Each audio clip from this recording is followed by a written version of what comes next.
our best. Every second counts today. Focus sharp, don't drift away. Lost in pieces, we unite, building worlds with all our might.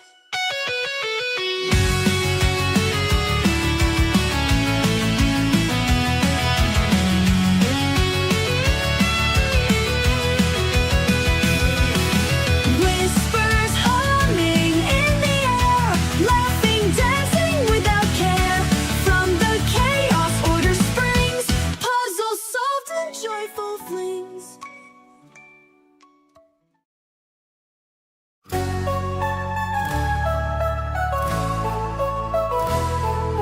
Pieces flying in the air, clock is ticking, no time to spare. Colors blend into the scene, solving puzzles like a dream.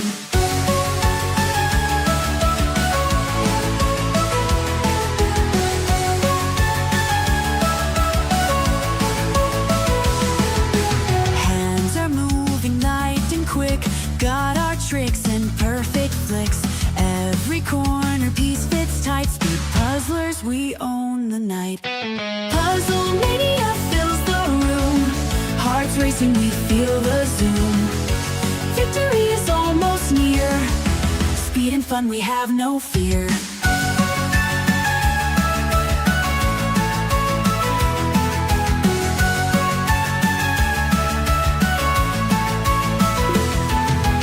Puzzle pieces like a storm, shapes and edges we transform.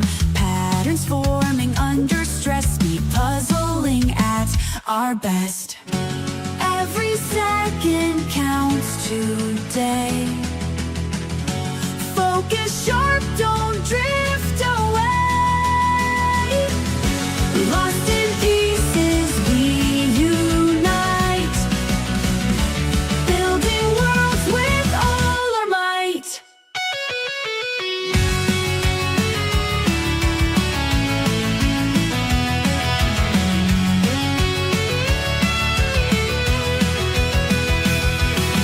Whispers humming in the air, laughing, dancing without care. From the chaos, order springs, puzzles solved in joyful flings.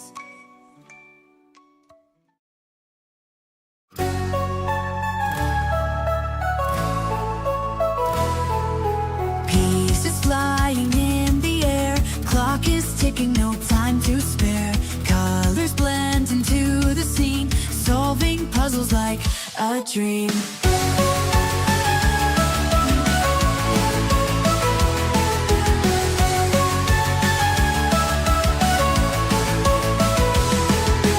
Hands are moving light and quick, got our tricks and perfect flicks.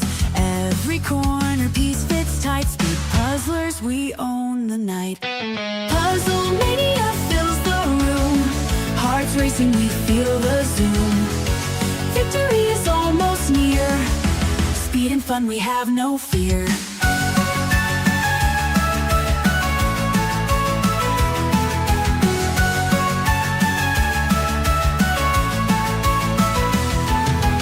Puzzle pieces like a storm, shapes and edges we transform. Patterns forming under stress, speed puzzling at our best. Every second counts today. Focus sharp, don't drift away.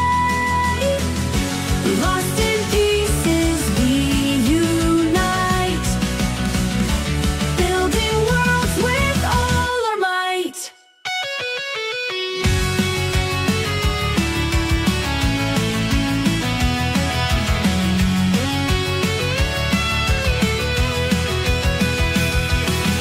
Whispers humming in the air, laughing,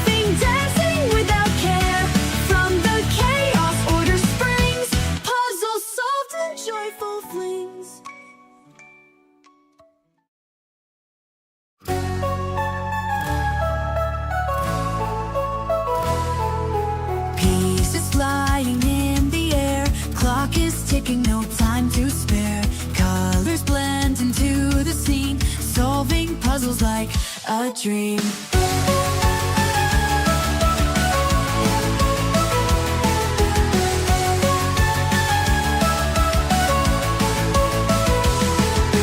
Hands are moving light and quick, got our tricks and perfect flicks.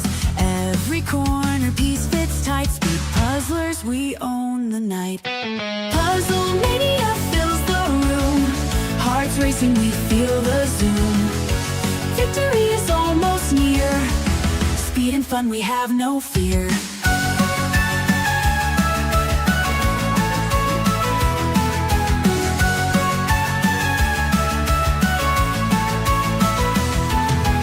Puzzle pieces like a storm, shapes and edges we transform. Patterns forming under stress, speed puzzling at our best. Every second counts today. Focus sharp, don't drift away. Lost in pieces we unite, building worlds with all our might.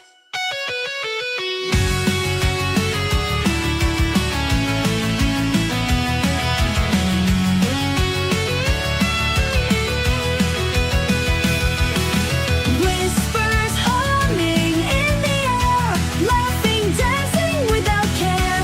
From the chaos, order springs, puzzles solved and joyful. We're just being a little quiet. flings.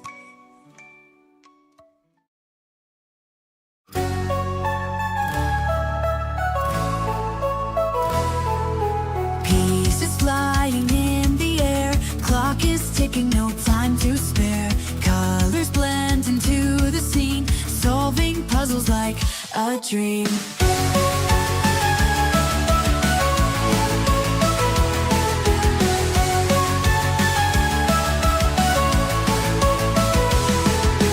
Hands are moving light and quick, got our tricks and perfect flicks. Every corner piece fits tight, speed puzzlers, we own the night. Puzzle mania fills the room, hearts racing, we feel the zoom. Victory is almost near, speed and fun, we have no fear.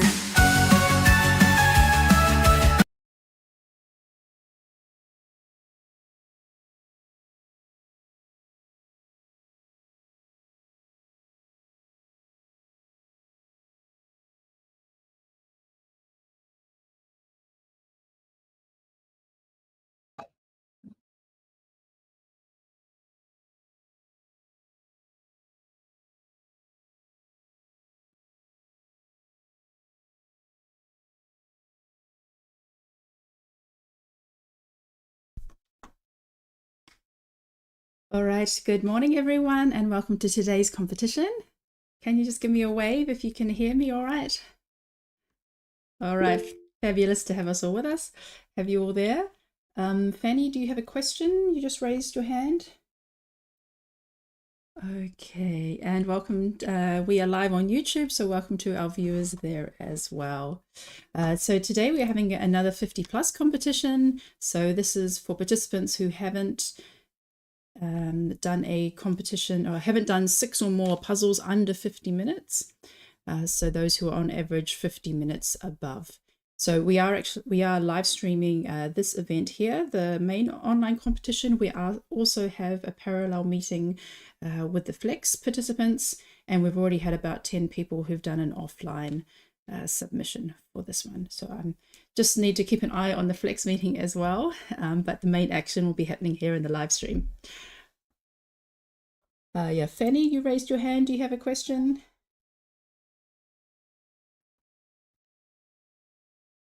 Okay. All right, so welcome to my co-host Jim and to Ingrid, who's helping out behind the scenes. Good morning. Good morning. I am excited. It's a great day. It's a great weekend for puzzling.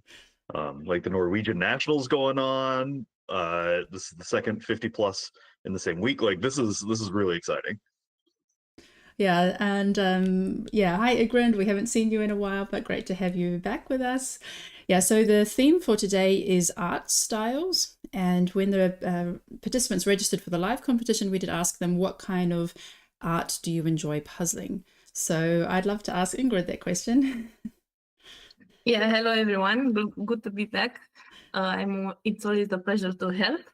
And yeah, about the art style, that's a hard question because I like all kind of puzzle.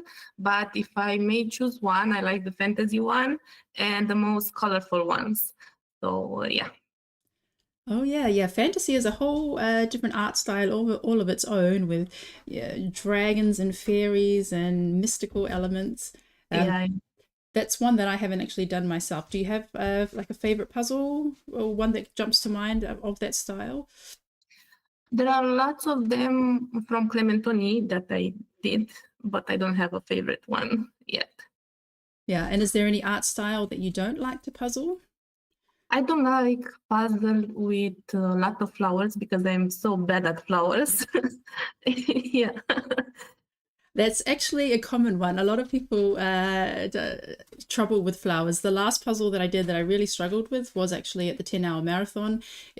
So what I don't like is oil paintings, because you see like the brush strokes and the canvas and you have all these extra textures within the picture. And we had 1,000 pieces just of a field of flowers, and it was just each piece you pick up and you just had all these brush strokes of paint going in all directions, and it was flowers, so it was like really difficult. But yeah, somebody else also wrote that they found flowers really hard and that they don't like to puzzle. All right, so we did start a bit later. I had to just keep an eye on some various things, but I think we're ready to go. So thanks, Ingrid, for helping out today. And I'm just going to turn the mic on in the Flex meeting and just make sure that they can hear the instructions as well. And I am super excited for everybody today to do their best on this puzzle. There might be edges that get knocked off of tables. There might be pieces that get splintered, but this puzzle will be built. It will be assembled ere the sun rises. All right, good morning to those in the Flex meeting. Can you give me a little wave if you can hear me? Excellent. Okay, so we're going to be doing the reveal in a minute. I just noticed Romina and Catherine's cameras are off. Can you please check that, please? Celine, in the live meeting, your camera is off. Please, everyone, just take a moment to check that your camera is working fine. Okay, Catherine's is working. Romina, please check your camera. And Ingrid, if you see anybody else who's got their camera off, please let me know. Okay, so please go ahead and unwrap your puzzle. And there are plastic stickers on there as well. You may remove the plastic stickers.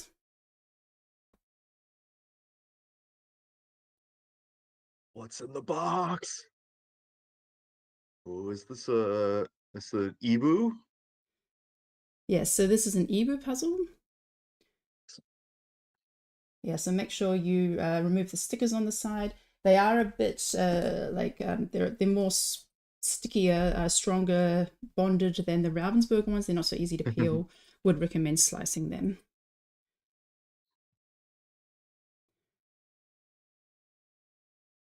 Yeah, you always want to make sure that you have good entry and don't have to fight the box a whole lot. Yeah, so you may remove the box lid. There is a poster in there. If you'd like to use the poster, you can already take that out. It is actually the same size as the box cover, but on the box cover they have like some different elements on there, like pieces taken away. So if you prefer the full image, you can use the poster. Otherwise, I found the box was more than enough for myself. Yeah, so take the poster out if you want to use it, but please put the box lid back on. And then place the box back in the middle of the table that I know you are ready to go. Sort of a test open. Yes, so yeah, Vibka, please put the box lid back on. Vibka. Yeah. Oh, okay, sorry, that was the poster. You put the poster in the stand. It looked like it. Okay. So I just want to make a clarification about this. So when I did this puzzle, when I poured out all the pieces, I had a lot of connected pieces. And I know in some competitions before, when I have noticed that, I did actually ask people to first of all crumble up the pieces that we all have a start. I'm not going to do that with this one because we've already had about 10 people complete this offline and they didn't have that instructions, and it would not be fair if they had, like, I don't know, 10 or 15 connected pieces and they had a bit of a head start above the others. So whatever falls out of the box and is connected, you keep it. It's a freebie, you just take it and you just roll with it. So that's the instruction. I just want to make that clear in case anyone gets surprises. I will keep that in mind for future competitions if we have the Eeboo. I don't remember it happening before. Maybe I did that with climate action, I can't remember, but I do have a mental note now that it can be that with this brand Eeboo that a lot fall out connected. So anyway, everybody has their puzzle box lid on, middle of the table. Let's do the countdown. I just need to make sure to write the start and the flex. 1. Okay. Get excited. Let's do a countdown in 5, 4, 3, 2, 1. Go. Good luck, everybody. And they're off. Super excited starting up the 50+ puzzle competition here. Everybody getting those pieces out onto the table as quickly as possible and already getting into the flip for a lot of people. This is really, really exciting.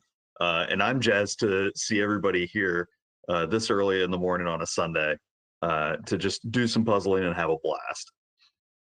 All right. And what is this puzzle? This is a beautiful puzzle, Michelle. Yeah, this one was super fun. This is called Moon Dance. And yeah, so we've got some ladies dancing in the moonlight. They've got crystals and candles, toadstools and animals all around. So every section of the image has something on there, you know, you don't get lost. It's like it's either got toadstools on it or some flowers, and it's easy to place. Bright colors, even when there's some similar colors, you can see on the dresses they have different textures. One of the dresses has flowers, the other one has some hearts and some polka dots. So really fun, really bright, and we've already received some fast times on this one, so I'm really interested to see how people will go with this today. Yeah, I could see this one. I could see this one being pretty quick. It's really going to come down to if our puzzlers today are going to be able to pick out large enough sections to make it worth the pull, but not so large that they get lost in the sauce and have to fight the pile a whole bunch. I think you're right that a lot of those dresses are going to be pretty straightforward. It wouldn't surprise me if some of that really bright white blue, like the brightest of that's in that sky, kind of goes first. Or even oddly enough, if our puzzlers aren't too nervous or squeamish about browns and fur, getting those 2 deer out of the way early might be a good call as well. But a lot of it depends on how it sits on the pieces and what it looks like once they get in there.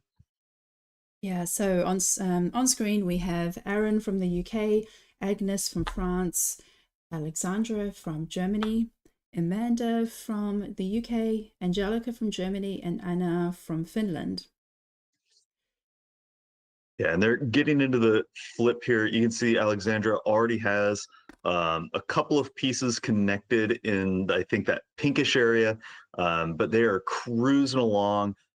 Circle flips are always a little awkward because you're stuck with this choice of, do I go for the big outside ring initially, or do I start in the middle? Like, where's a good place to start in the circles is always a great question. And where do you even put pieces?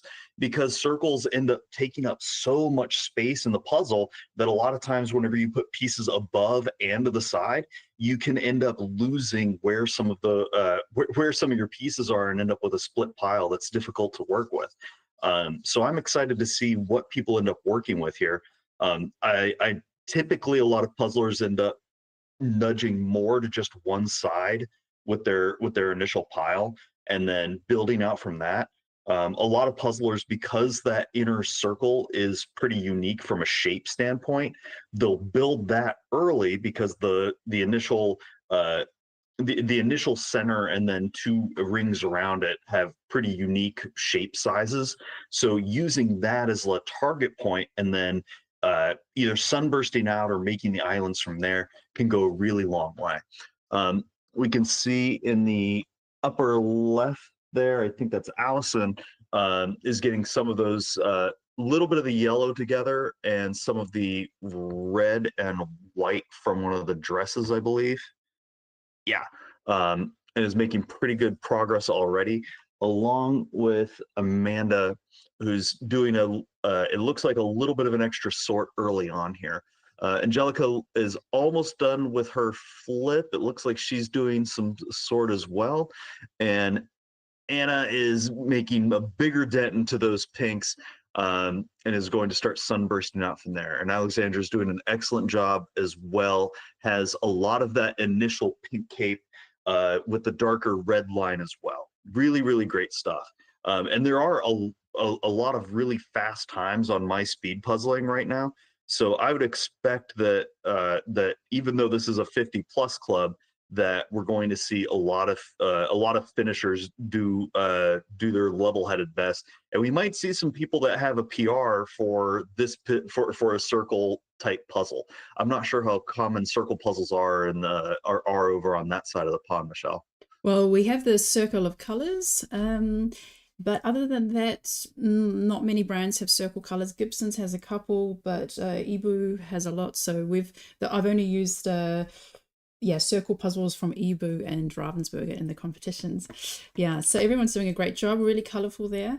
And just wanted to actually, sorry, I'll just switch up the screen. I got a bit distracted. I was reading all the comments in the YouTube chat. There's quite a lot of comments, a lot of people watching, and a lot of support coming out. So I'm just going to switch up the screens again. Oh, and as we're doing that, Catherine's reporting that there was a first place finish for the Norwegian national pairs at about 36 minutes and 50 seconds or so. So if you were keeping an eye on that, first place is in there. Yeah, so in answer to the question about favorite art styles, so the people who were just on the screen before, Aaron said photography and particularly anything by Anna Geddes. I kind of have a feeling he might be saying that tongue-in-cheek because he usually has quite humorous answers. And Anna Geddes takes photos of babies, and those are known to be super hard images. Alexandra likes doodle art and pop art. Angelica likes abstract puzzles, and Annabelle really likes flowers. So there are some people there who really like flowers. Okay, so on screen now. We have Annabelle from Germany, Annette from Germany, Anna from France, Arkadiusz from Poland, Ajalin from Argentina, and Babette from Germany. Yeah, and they're already completely done with their flip and getting working. Most of these puzzlers have their flip down under 5 minutes. So they're trucking along. It looks like Annabelle is sort of split. Has two of those dresses in. I think it's the yellow with stars is already built, along with the pink. One of the pink dresses. There's two. There's one that has sort of red texture on it, and one that's more of a flat pinkish purple with a sari wrap around it. And I think she has the one with the sari wrap built away. Anne is doing an excellent job. You can see that she has two different boards. I think those are set up to be sort of a big workstation for her. It might be a little trouble whenever she gets to having more of the full circle built totally on there, because I'm not sure if it'll fit. But the way that she split the pieces from the work area is going to make it real easy for her to not get lost on where things are early on. So I think she's going to have a pretty good spurt here. Annette seems to be doing a little bit of a sort. It looks like edge pieces are going up in that upper right-hand corner for her. And she's getting a burst of acceleration, starting to get that yellow dress put together along with the pink one. And Arcadius is doing a really good job. He's been in EJJs before, if I remember correctly, has some of those dresses in. And Elisa. I lost the name there. Sorry. Asia. Aislinn, sorry, it was right on the white, so I couldn't. White, yeah. She's done a really excellent job here. You can see that they have that pink dress, and it's also built over into the yellow. So they have that center target already locked in, and now they're going to be able to branch out really well. And Babette, making good progress here, has chunks of dresses sort of scattered around, and will then need to lock them in over time. You can see that they've also put together some of those brighter white sky pieces that are floating a little bit over on the right-hand side. Really, really great stuff. Celine, Les Puzzles de Blitz. Celine de Toi, your camera is off. Please check, Celine. Oh, hang on. You've got a second device. Let me check that one. No, that one is also off. Celine. Okay, I think she just logged out because there was two and one has disappeared. Okay, I'll check back with her in a minute. All right, so we have Bibi from Denmark, Cameron from Canada, Cara from Germany, Katarina from Netherlands, and Catherine from USA. You can see Cameron's doing an excellent job here. Cameron's made an interesting choice of doing the outer edge first, which is really really unique on the circle puzzles, because a lot of times you can't always see how they connect easily. But with this particular Eeboo puzzle, because of the way the colors are spread out, and how there's a little bit of gradient in the background and then some greens in the bottom, was able to get that in very quickly, and that's going to give good structure to the rest of the build. You can also see that Cameron has that center target built out, is going to be able to go from there. I think Cameron might be in the lead here. That whole circle edge, if I remember correctly, is about 62 or 64 pieces. A little fuzzy on some of those circle ones. Kind of depends on the brand. Kara is doing an excellent job. You can see fingers moving really, really fast. And Catherine is lightning fast on getting those bright red, those bright reddish pink sari lines in. And you can see that they are bouncing from project to project. It looks like they've really spread their pieces out horizontally in a lot of places. In what I kind of think of, I kind of think of it as the chaos field. Mari and I call it the chaos field, because everything is sort of in spot and you work your way out of it rather than having a separate build field. And it initially looks really wacky, but then over time, those pieces all just sort of stick together at the last minute and it just magically comes together. We can see Catherine has the full length of that pink dress built out along with the yellow one. We're gonna see a lot of puzzlers start there. And over there on the right, I think it's Risa. Nope. I'll get the name here in a second. It's one of those that's right on the table line. So the bottom right hand corner, that's Blitz. Blitz, thank you. It was obscured on my screen. Thank you.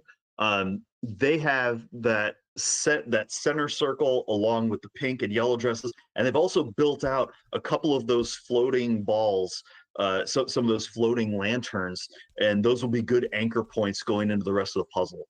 They're doing a really good job catching some of the individual nuances there between those different lanterns, where some are vertical, some are horizontal, the lines are a little tight, the lines are spaced. They're making really great progress, and we're only 13 minutes into this particular puzzle. Yeah, everyone's doing a fantastic job, and it's yeah. So when I poured out the pieces, what really jumped out to me immediately was the oranges and the yellows. So you have the yellow dress. There's also a lady playing a guitar with a yellow shirt, and another lady sitting down with yellowish colored pants. And then you have these lanterns, and the lanterns are really nice. They're orange and pinks, but they have vertical and horizontal lines, so you can tell in which direction they're going and immediately to which lantern they belong to. But they were really fun. So, yeah, it's excellent. This is also a kind of art style that I think is going to lend itself to speed puzzling a little bit, where there's a lot of really good contrast in the colors.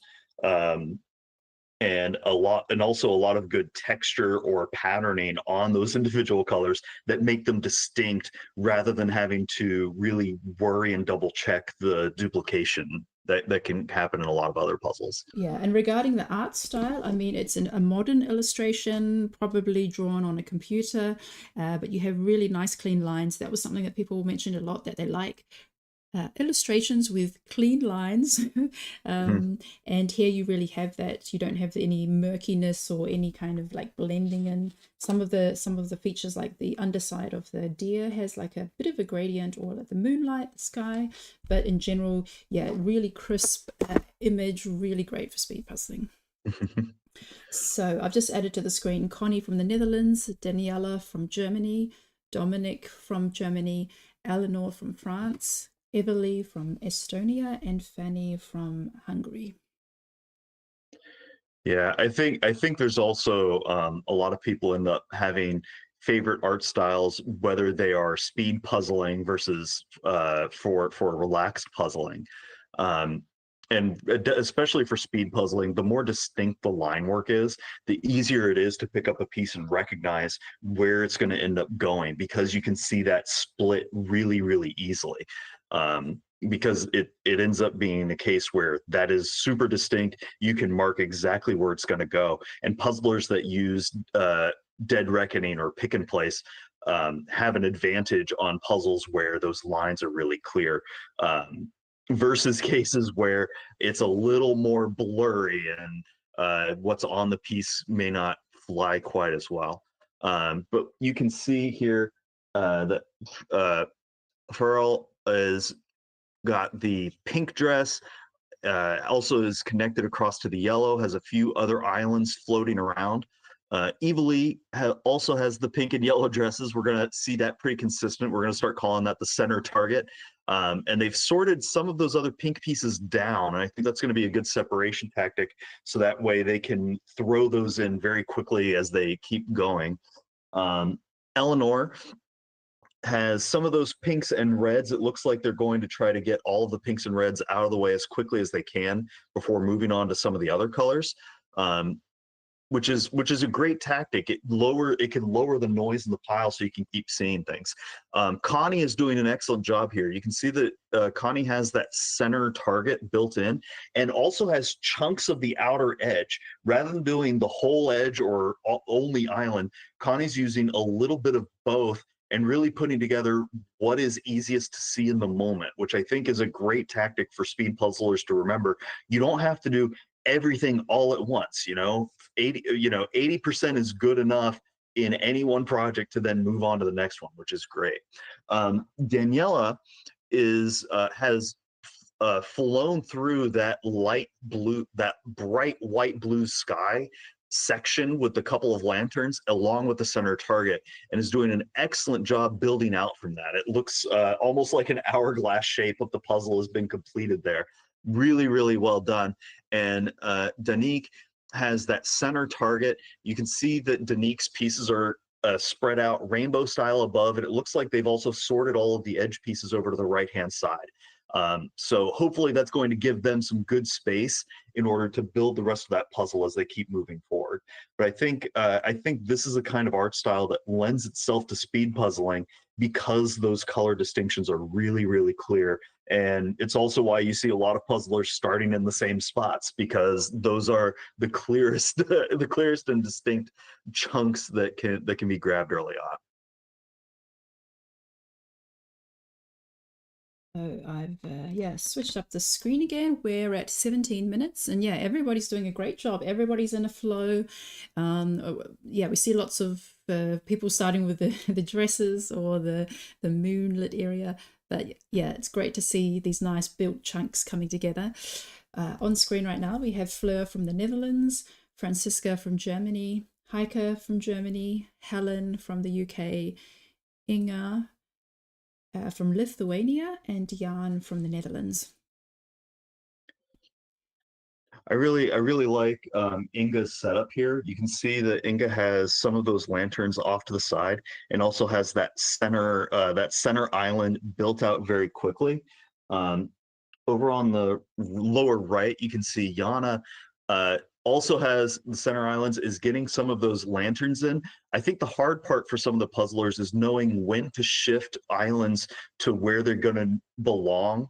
So that way they don't end up sitting so far away that you miss joins. And a lot of puzzlers can run into that problem. I think that's Helen over in the lower left has those lanterns built in and that bright white blue sky. It's going to be interesting to see who makes the initial dive into those green plants, because that could be described as being pretty busy in there. And if a puzzler is really good at pick and place, they might have a fun time in there. But there's also some good targets like the white cat or the bunny, or even certain sets of plant groupings that can be pretty clear, like the stones in there as well. Francisca, it looks like they've done that center line as well, and have branched out a little bit from that leftmost lantern. It looks like they've gone from that lantern over to that left-hand side, which is really slick because you can see there's a patch of either plants or red-lined crystals that are over there that are pretty distinct from the rest of the puzzle that they were able to sink in really quickly, which is excellent. And then in the upper right, they're doing a very good job. You can see that they're about to connect those bright white blues all together to get that lamp going, which is absolutely excellent this early on. And we're over 20 minutes into this puzzle. So I'm going to ask the chat, hey, what times do you think we're going to see for our first place, but also for maybe the top 10? What's the first place finish, and then what's going to be the top 10 cutoff for this particular puzzle? And quick shout out to Fallacy for stopping by today. Not really into puzzling, but here for supporting a friend. So make sure to shout out who you're supporting for, Fallacy. That's really great. Oh, it's Angelica. Congrats. Go, Angelica. Yeah, I just want to ask Janine, please check your camera, Janine Luthi, and Heike. I can see your puzzle pieces, but I can't see your hands. Heike, if you could just adjust the camera that I can see your what you're actually assembling. That's better. Thank you very much. Okay, so I'm going to leave Francisca on the screen. I'm really excited to watch her. She came to TRIA, and she was the junior winner, and she was the junior champion at the German Nationals last month. So I've got my money on Francisca. I can see why, yeah. I think she's one of the most exciting German participants to watch up and coming, and yeah, she's doing a really great job there. So I'm going to leave her on the screen a bit longer. Let me double check. So we also have Judith from Germany and Karen from Austria. And now I have space for a couple of others. Jenny, Karen, Kirsten, and Leah. So we have Karen from Germany, from Austria. Then we have Karen from Germany, Kirsten from Austria, and Leah from Denmark. All right. And Karen K, you can see that they're a little more spaced out. But I kind of like that early on because it lets you be able to fill in easier. They have that center line. They have most of those light blues. At any point, they can go in, find the joins for where those belong, and lock a lot of things in. They have several of the lanterns built out, and they are flying. Karen is definitely one to watch. I've seen that name pop up on the line several times, and I'm excited to see them puzzle live. You can see that they've put the pieces above the field. And it looks like they may have sorted out the edge over on that upper right-hand side, and then most of the other things over on their left. Really, really fun to watch. We also have another Karen has that center line in, or is also using a couple of, at least one puzzle board. I believe that's for all their edge pieces. And as we come in on that 23-minute line, whenever you start reaching that, I'm not sure what to do, shake it out. Take a look at that puzzle and then pick a thing and crush it. Just keep on moving. It's really exciting. And you can see Judith doing a little bit of that. Her hands are moving like lightning over all the pieces, just grabbing them and going. It looks like she has that center line built in and a lot of that blue sky at that point, I think. which is really excellent. Excellent.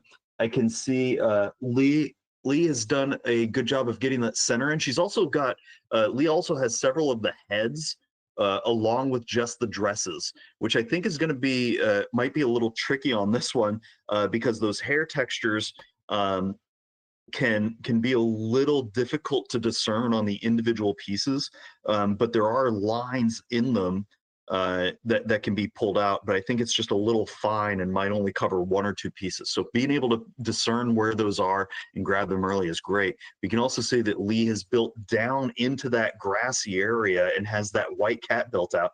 And it looks like they may have one of the first full top to bottom, full line diameter across the puzzle built out. They're very, very close to having that, which is excellent. Yeah, so in answer to the question about what type of art styles the participants enjoy, Karen Klauser said, this is difficult to just give one answer. I like, there's a lot I like, there's not much that I don't like. For example, she really likes animals on puzzles, and they're very beautiful, but they're also difficult. And Thomas Kincaid is also very nice, but so hard because of the painting style. It's easier for me to have clear lines. Landscapes are also my style, and she also enjoys Amy Stewart. And Kirsten from Austria said she really likes graphics. Leah says she likes graphic art and manga. Yeah, well, I'm really excited that more of those more of the graphic art and manga manga published used images are starting to pop up in places because those are also the like very defined lines that allow for some pretty good speed puzzling, which is really excellent. And I totally agree with a lot of people that are saying paintbrush art style is hard. Like the images are absolutely stunning from far away, but up close, man, because those be pretty tricky. Absolutely. All right, so we have Lena from Germany, Letizia from Switzerland, Lena from Lithuania, Linda from the Netherlands, and Lindsay from the UK. And a shout out to Letizia. I met her at the German Nationals. She was part of the Swiss contingent who were visiting, and it was really nice to meet her. And she did really well in the 50+ competition that we had this week, and she was in the top 10. So yeah, good luck to Letizia to keep up her streak. Well, taking a look at Letizia's puzzle there, making the Swiss cheese namesake. The puzzle itself is a lot of great structure with that outside and the center, but there's a couple of Swiss cheese holes built out throughout there that Letizia is going to be able to fill in very quickly. I think having that structure both from the center built down and a lot of the outside border built in is going to give Letizia a lot of room to box in those areas of uncertainty and really be able to use the shape of the pieces to fly through the back half of this. So if they pick up the pace, they may be able to make up a lot of speed on the back half and catch up with some of the leaders. Lena is also doing an excellent job here, has the full circumference built and has the center island barreled away as well. You can see that Lena is using sort of the 2023 Kristen method of puzzling of keeping the pieces mostly in the box, grabbing one and nailing it down where it's going to end up. Doing really excellent there. Over on the lower left, Lena has that blue sky built out, and it looks like they're starting to make some really good progress on those outside lantern lines, and is trying to get some of those oranges in as well to really lower, as Becca Taylor says, lower the noise of a lot of the rest of the pile, so that way you can see what's going to be next. I believe that's Linda. Yeah, Linda has that center line in, a lot of the sky, and is going to town. And Lindsay's doing a really excellent job as well here. You can see that Lindsay started out with the sky and is then going to work down into some of those other regions. And we do have a couple of puzzle guesses coming in. Singville Jams is thinking, is saying what the top time, their top time was a 51:48 on a cherry posse. Yeah, so these puzzlers are going really fast. They think that 47 minutes might be the top time. Catherine thinks low 50s. Top 10 at 59 minutes, 46:48. It says SJ with a top 10 and 58. There's some people thinking that this is going to be pretty aggressive, and I don't blame them at all because these puzzlers are flying, and we're coming up on the 29-minute mark. Yeah, so the fastest time, so we had about 10 people who've submitted their times offline already, and they were significantly faster than many of the flex competitions we've had before. The best times were, let me just double check so I can say the names as well. We had 51 minutes and 43 seconds from Fenner. Bontier from Belgium, and slightly faster was Madara from Latvia with 51 minutes and 7 seconds. So I put those times in the chat that we can keep an eye on that. I have a feeling we're gonna go a bit under that. I really hope so. So yeah, good luck to everyone puzzling, and also the other people who submitted their times.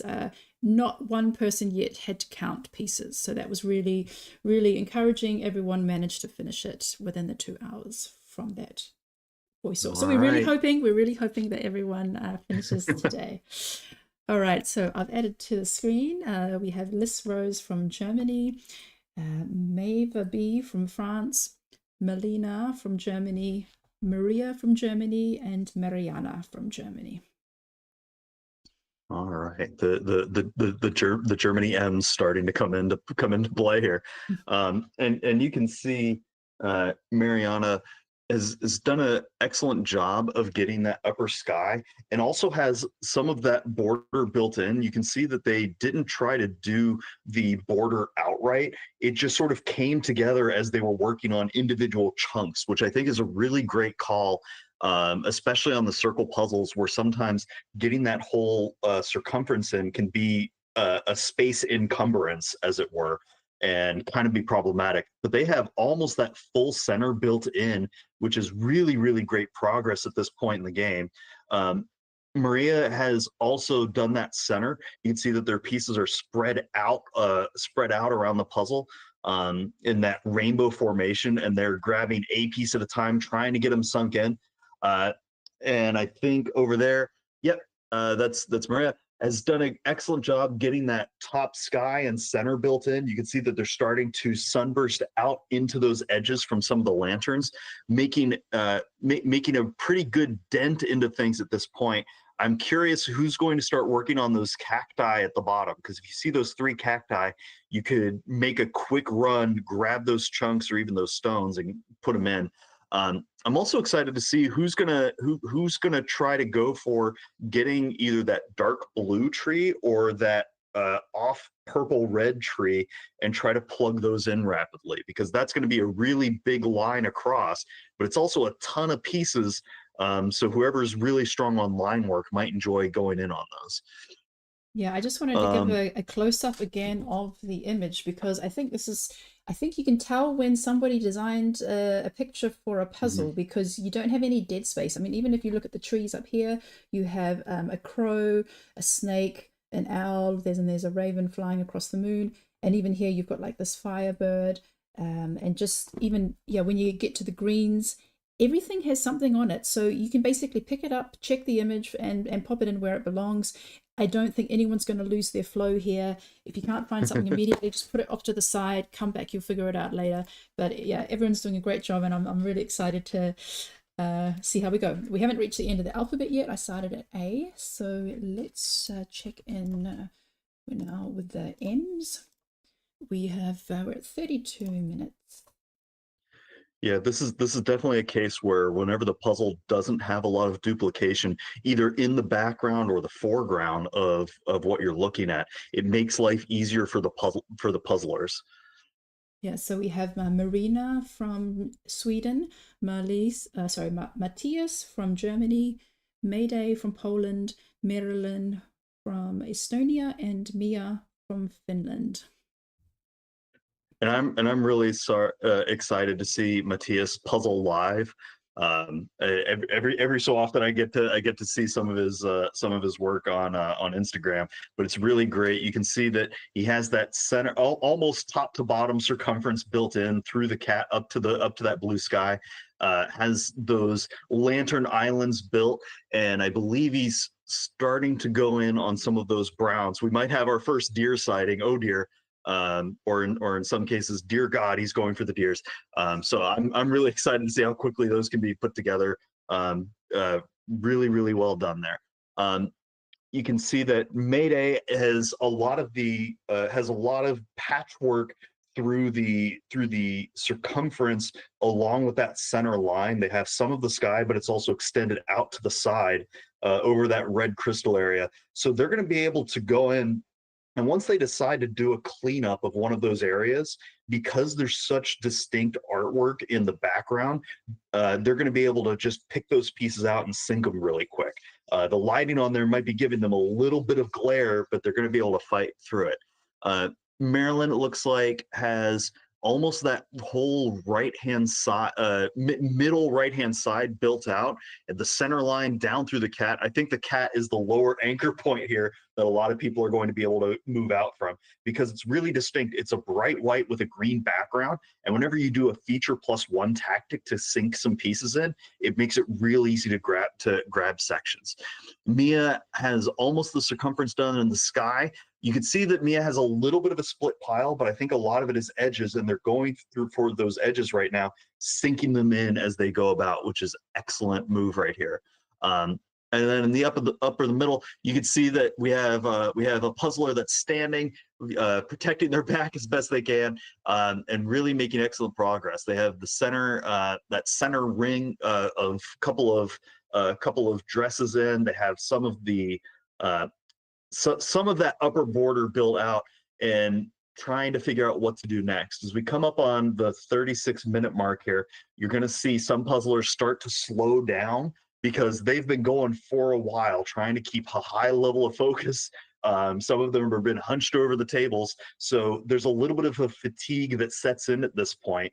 At any time you have to really lock in for an extended period of time, longer than a couple of minutes, you have to get comfortable with that level of exertion for a while. It may not seem like it's a ton of like physical marathon running, but the mental game of moving on, keep going, what's next, for this long, this many minutes straight can start to wear people down. So keep on moving, people. I believe in you. Every little section, treat it like a sprint and keep moving. Yeah, it's looking really great. I just changed up the screens again, and I'm seeing really big sections coming together. We have Michelle from, I don't have a registration for Michelle, Michelle Parsons. Yeah, Michelle, please register when you've finished, or let me know in the chat so what your name is once you've done. Then we have Nadia R. I don't have a registration for Nadia R either. Then we have Natalie K from Germany, Natasha from Austria, and Nora from Finland. And I really like what Natalie's done. I mean, she's really worked her way from the middle outwards, doesn't having just, big chunks. So you can see she's got the what's the deer, the stag on the side, and some lanterns. But yeah, really big chunk going on there for Natalie. Yeah, I really enjoy her overall setup. She doesn't have a lot of gaps inside of the puzzle proper, so everything she's working on is kind of a new area. She's doing a cleanup pull right now to just get those last little bits out of the way. I'm really excited to see how she gets on from here, because you start getting away from the stuff that's kind of obvious and easy to see, and a little more into the murky uncertainty. And that's where that's where the, speed puzzlers really start taking off, is who can make the discernments once you get into there. Natalia is in a similar spot. I think might be a little bit behind Natalie there in terms of overall pieces, because there's a little more patchwork in there, but making pretty good progress. I'm looking at Michelle's table right now. Michelle has that center built in, some of the sky, and it looks like we have a deer. Oh dear. Another deer built in. And you can see that Michelle also has that green tape line showing regulation tape. So gearing up for either a national competition or prepping for Worlds, which is really exciting. And a lot of puzzlers don't practice circles, and we've seen them pop up at Worlds events. So you want to keep going on there. Nadia it's a little difficult to see how much progress Nadia is making, but it looks like they have a lot of the center built in and some of the circumference knocked out. And is that Nora in the lower right? Yes. Has the sky built in and sort of an umbrella of upper edge pieces really flying through as we come in on the 39-minute mark, making a lot of progress here. Yeah, I just want to point out, I'm just checking out the Flex meeting that we have running parallel. We have two people who are doing really well, Saskia from Estonia and Julia from Iceland. So kind of similar to Francisca. So I'll check in every now and then. They have similar things done. So they have like the ladies, they have the lanterns, they've got the moonlight done, and some of them are starting to build up the edge. Looks like Francie is still like a little bit ahead, but yeah. I'd keep an eye on Karen as well. Yes. SJ is pointing out in the chat that it's amazing to see puzzles that look like that look like it's 90% done, but then there's still 200 pieces left. Yeah, it can be a little bit of an optical illusion whenever there's patchworks of things, but it's also what makes that close really fast. Whenever you're in the last 100 pieces or so, if it's patchworked out, you can use the shape method to just get those pieces in really, really fast.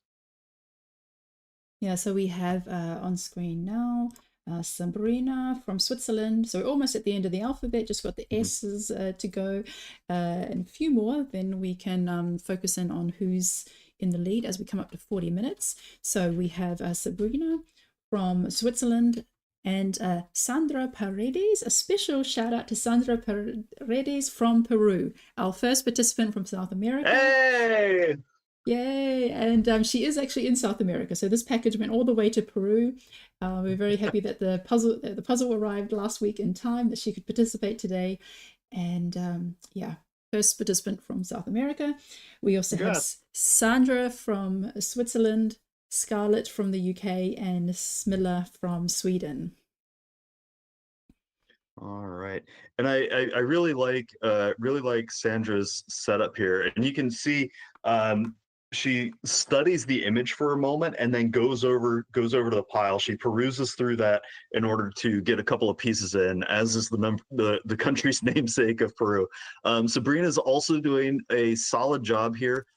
You can see that Sabrina has sorted some of the edges out to one side, and I think more of the edges are out on the other. So it might be a little bit of a split pile that can that might slow Sabrina down a little bit.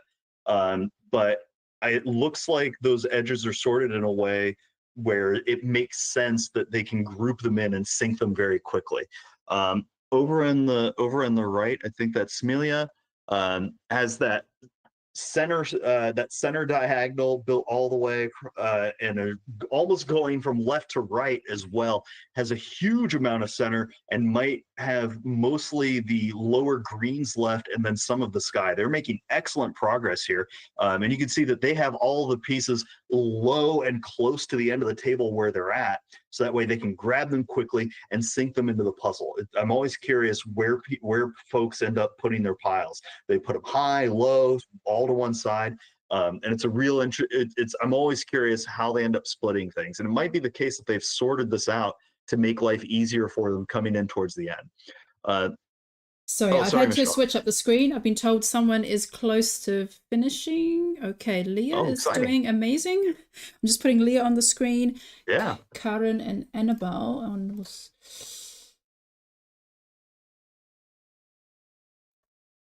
So, that's exciting. Yeah. Yeah, Leah's doing an excellent job here.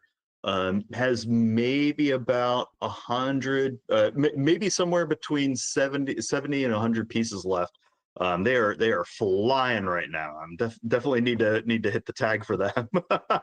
Yeah, so I think we've still got a few more minutes. I've only got like 6 more people to introduce, so Okay. I'll come back. I'll just pop them away for a moment. Don't finish yet. Well, it would be great. We're at 43 minutes. So let's just see who we have at the end of the alphabet.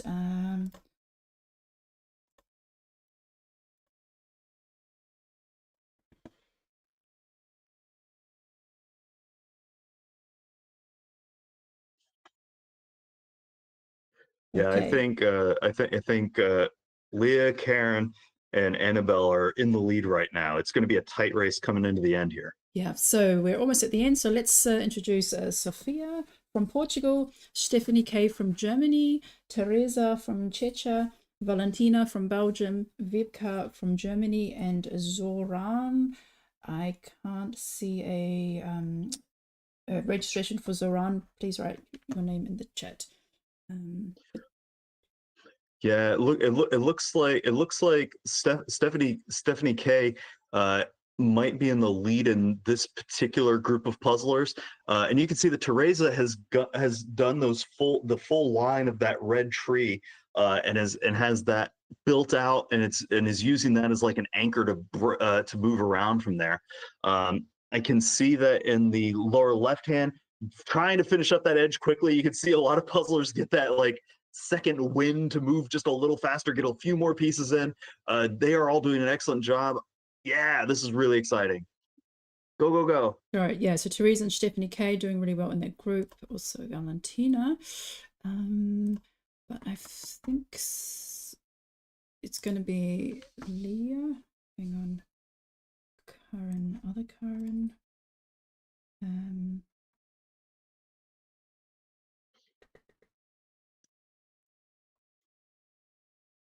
Yeah, you can see here that Leah has maybe about 1, 2, 3, maybe about 30 or 40 pieces remaining, and a lot of those are spaced out in either single slots or in really solid groups, so they're going to be able to move pretty quickly to get those in. Karen's not too far behind, but I think Karen has a lot more just straight green pieces, so it's going to be a case of, can Karen work those groups a little bit faster than Leah? But I think Leah may have a lower piece count overall coming into the end here. Annabelle is doing an excellent job. I think there's a lot of edge pieces that are left, and this might be where Annabelle might lose a little bit of speed because that circumference is so huge. That's a lot of time to travel that may eat up if not able to get those chunks in pretty quickly here. Inga doing an excellent job. Looks like they have almost the whole right-hand side of the puzzle done, and then a few gaps on the left hand. Francisca is coming in towards the close as well, but I think Leah has clinched this at this point, is down to the last 20 pieces. I'm not sure Karen is going to be able to catch up, but you see Karen Karen just got a whole group of pieces into Karen's hand, and is going to try to almost just toss one piece into the right hand and put it in, toss it into the right, put it in. Leah is sort of doing it one piece at a time, grabs a piece, moves over to the puzzle to try to find where it is one by one, but going rapidly. Karen accelerating into here. Karen might be able to catch up with a little bit of a speed boost here. Leah, you can see Leah can sense the end of the puzzle is coming and is trying to bounce around, find where those are. And whenever you come into the close, that acceleration, all that excitement, that adrenaline can start hitting, and you can lose sight of where you're going to be at. And Karen is using that little bit of momentum to catch up. They have a lot more of distinguishing features on some of those green pieces that they've mapped out. Leah has maybe about 15 pieces remaining, gets another one in. This is going to be a really, really tight race. I hope you're watching close, Michelle. Leah just got a couple more in. Karen is down to her last, I want to say 10 or 12 here. Leah rotates a few of those bright blue pieces in her hand, checks the image real quick to try to get the rest of them in, bounces back, comes in, it sinks them right into the middle. They're a little split out, so she's going to be able to catch them. Karen coming into the last 4. It's going to be Leah and Karen coming into the close here. Who's going to be able to get them? Karen gets a few more handfuls, sinks them in. Karen has 2 pieces left. Leah has 3. I think Karen's going to be able to hit the done button here. Who's going to get it? And Karen comes in from behind, just a few pieces to sink it. And Leah just a few seconds behind. I think she's going to be able to grab that second place spot right away. Just needs to hit the done button. Congratulations, Karen and Leah. That was phenomenal. Very well congratulations. So yeah, some new names. Karin from Austria. Her sister is Farina, who's been in the top 10 a few times. So that's really great for Karin. And Leah is from Denmark. Congratulations to both of you. That was absolutely phenomenal. Leah did an excellent job there right towards the end. Yeah, Leah, if you want to hang out, we'd love to interview and talk to you here in a little bit. All right, so on screen we have Francisca coming into the close, about 25 to 30 pieces. Inga also similar amount. Natalie also about that amount, and Teresa as well. And I'm getting a lot of messages of who else is coming up to the close. Yeah, no, this for those of you watching at home, it is difficult to juggle all of the different screens at the same time to figure out what the finishes are going to be, to keep an eye on them. But you can see Annabelle, Inga, and Natalie are pretty close. Francisca is right in there as well, coming into the end here. You can see that there's some puzzlers that do this whenever they're in the close. They get a group of pieces, and then whenever it's a pretty distinguishable section, they can bounce around quickly. If there's a lot of duplication in the image, it's harder to use that particular tactic to finish up to get those in.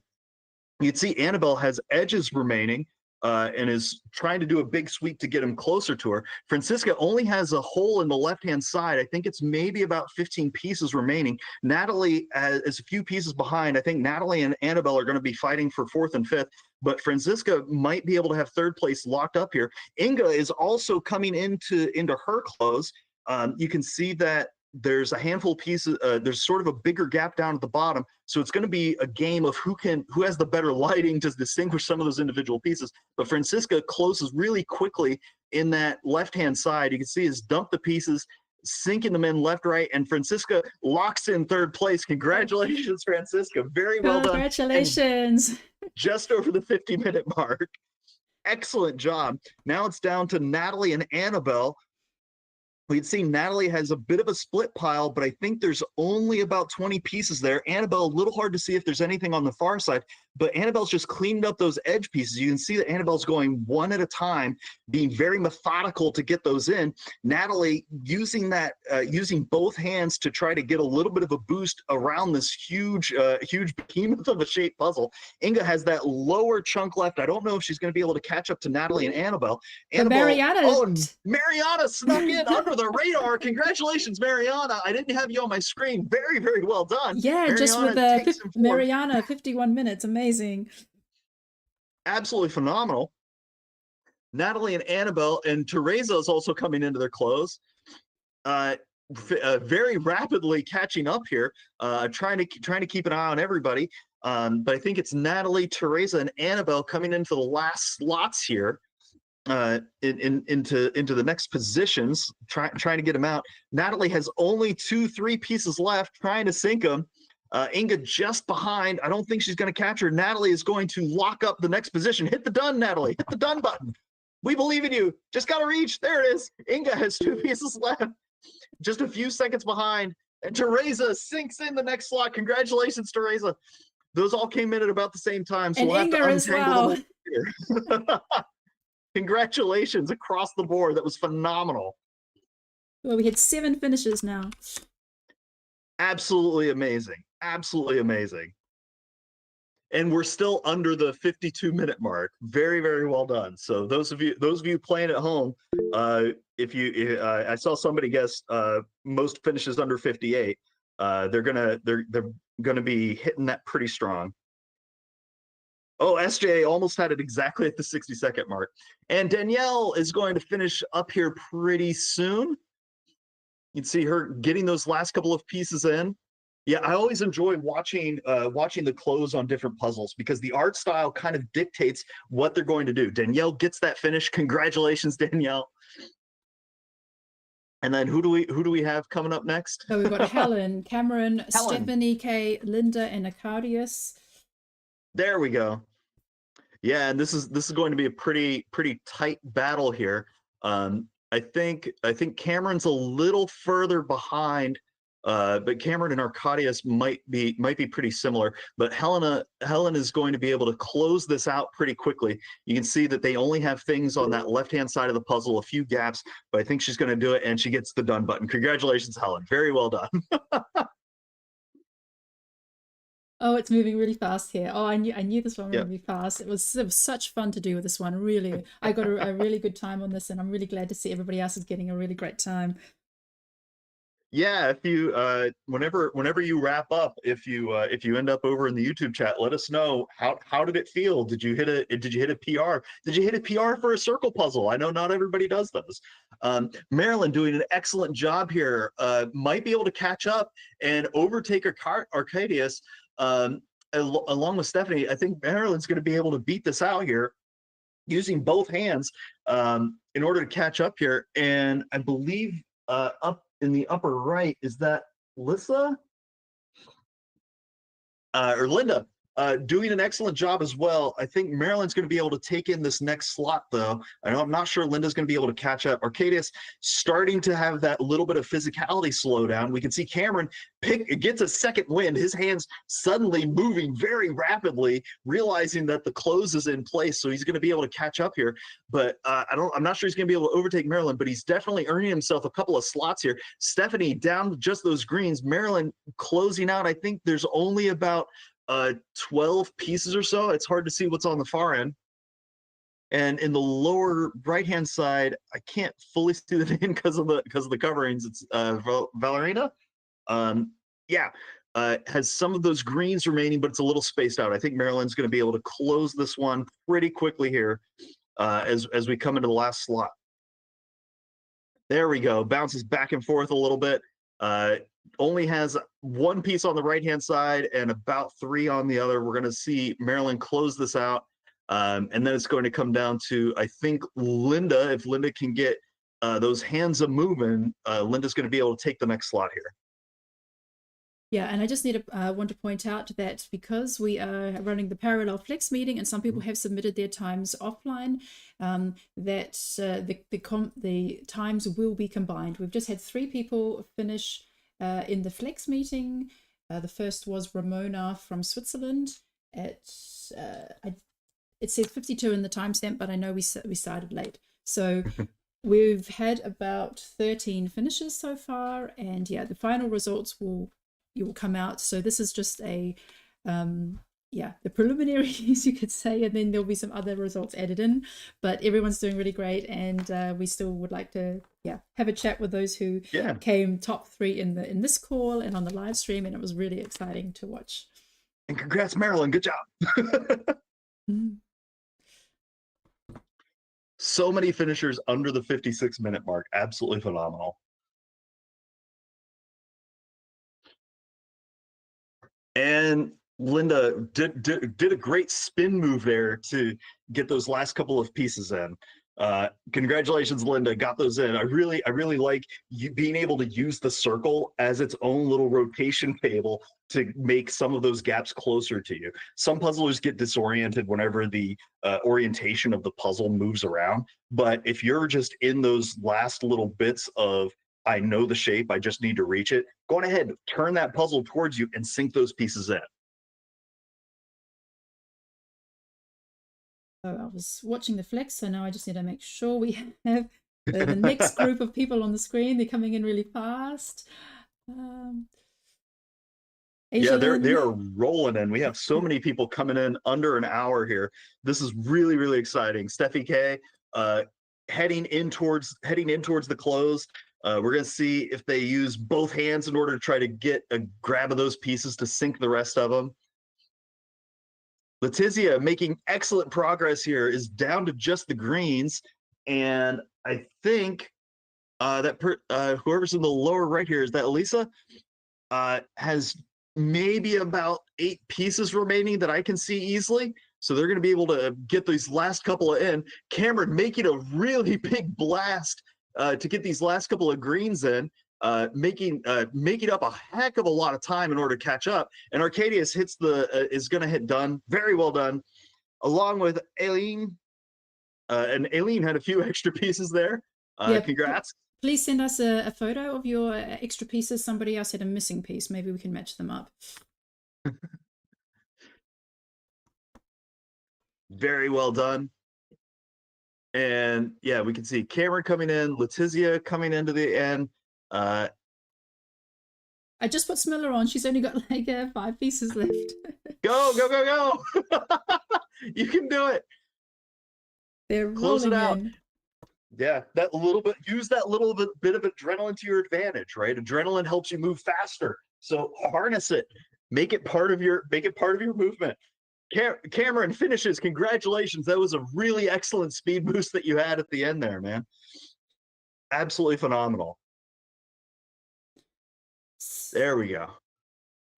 Yeah, no, having so many puzzlers come in under an hour. And just as a reminder for folks watching at home, or if you're not too familiar with with puzzling in general, doing a 500-piece puzzle in under an hour is absolutely amazing. You have to be going, just around 10 pieces per minute in order to hit these marks. And these folks are getting that in. That is a really, really fast pace to be doing any kind of puzzle, and especially circle ones that aren't quite as common. And Melina and Smilla both finished. Congratulations.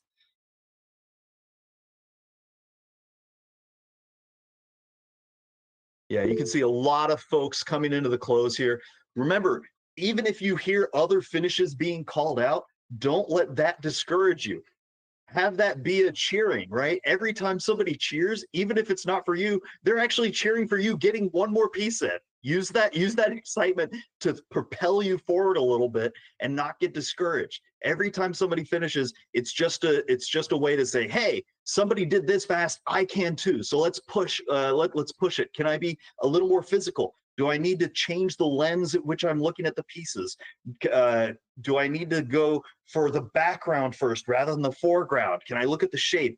How can I use the different tools in my puzzling tool belt to get just a few more pieces in? And we cross over the hour mark and have well over 20 finishers between the live and the flex events here, which is super exciting, Michelle. This is a fantastic puzzle, and I think a lot of people are going to be pretty thrilled with their times here.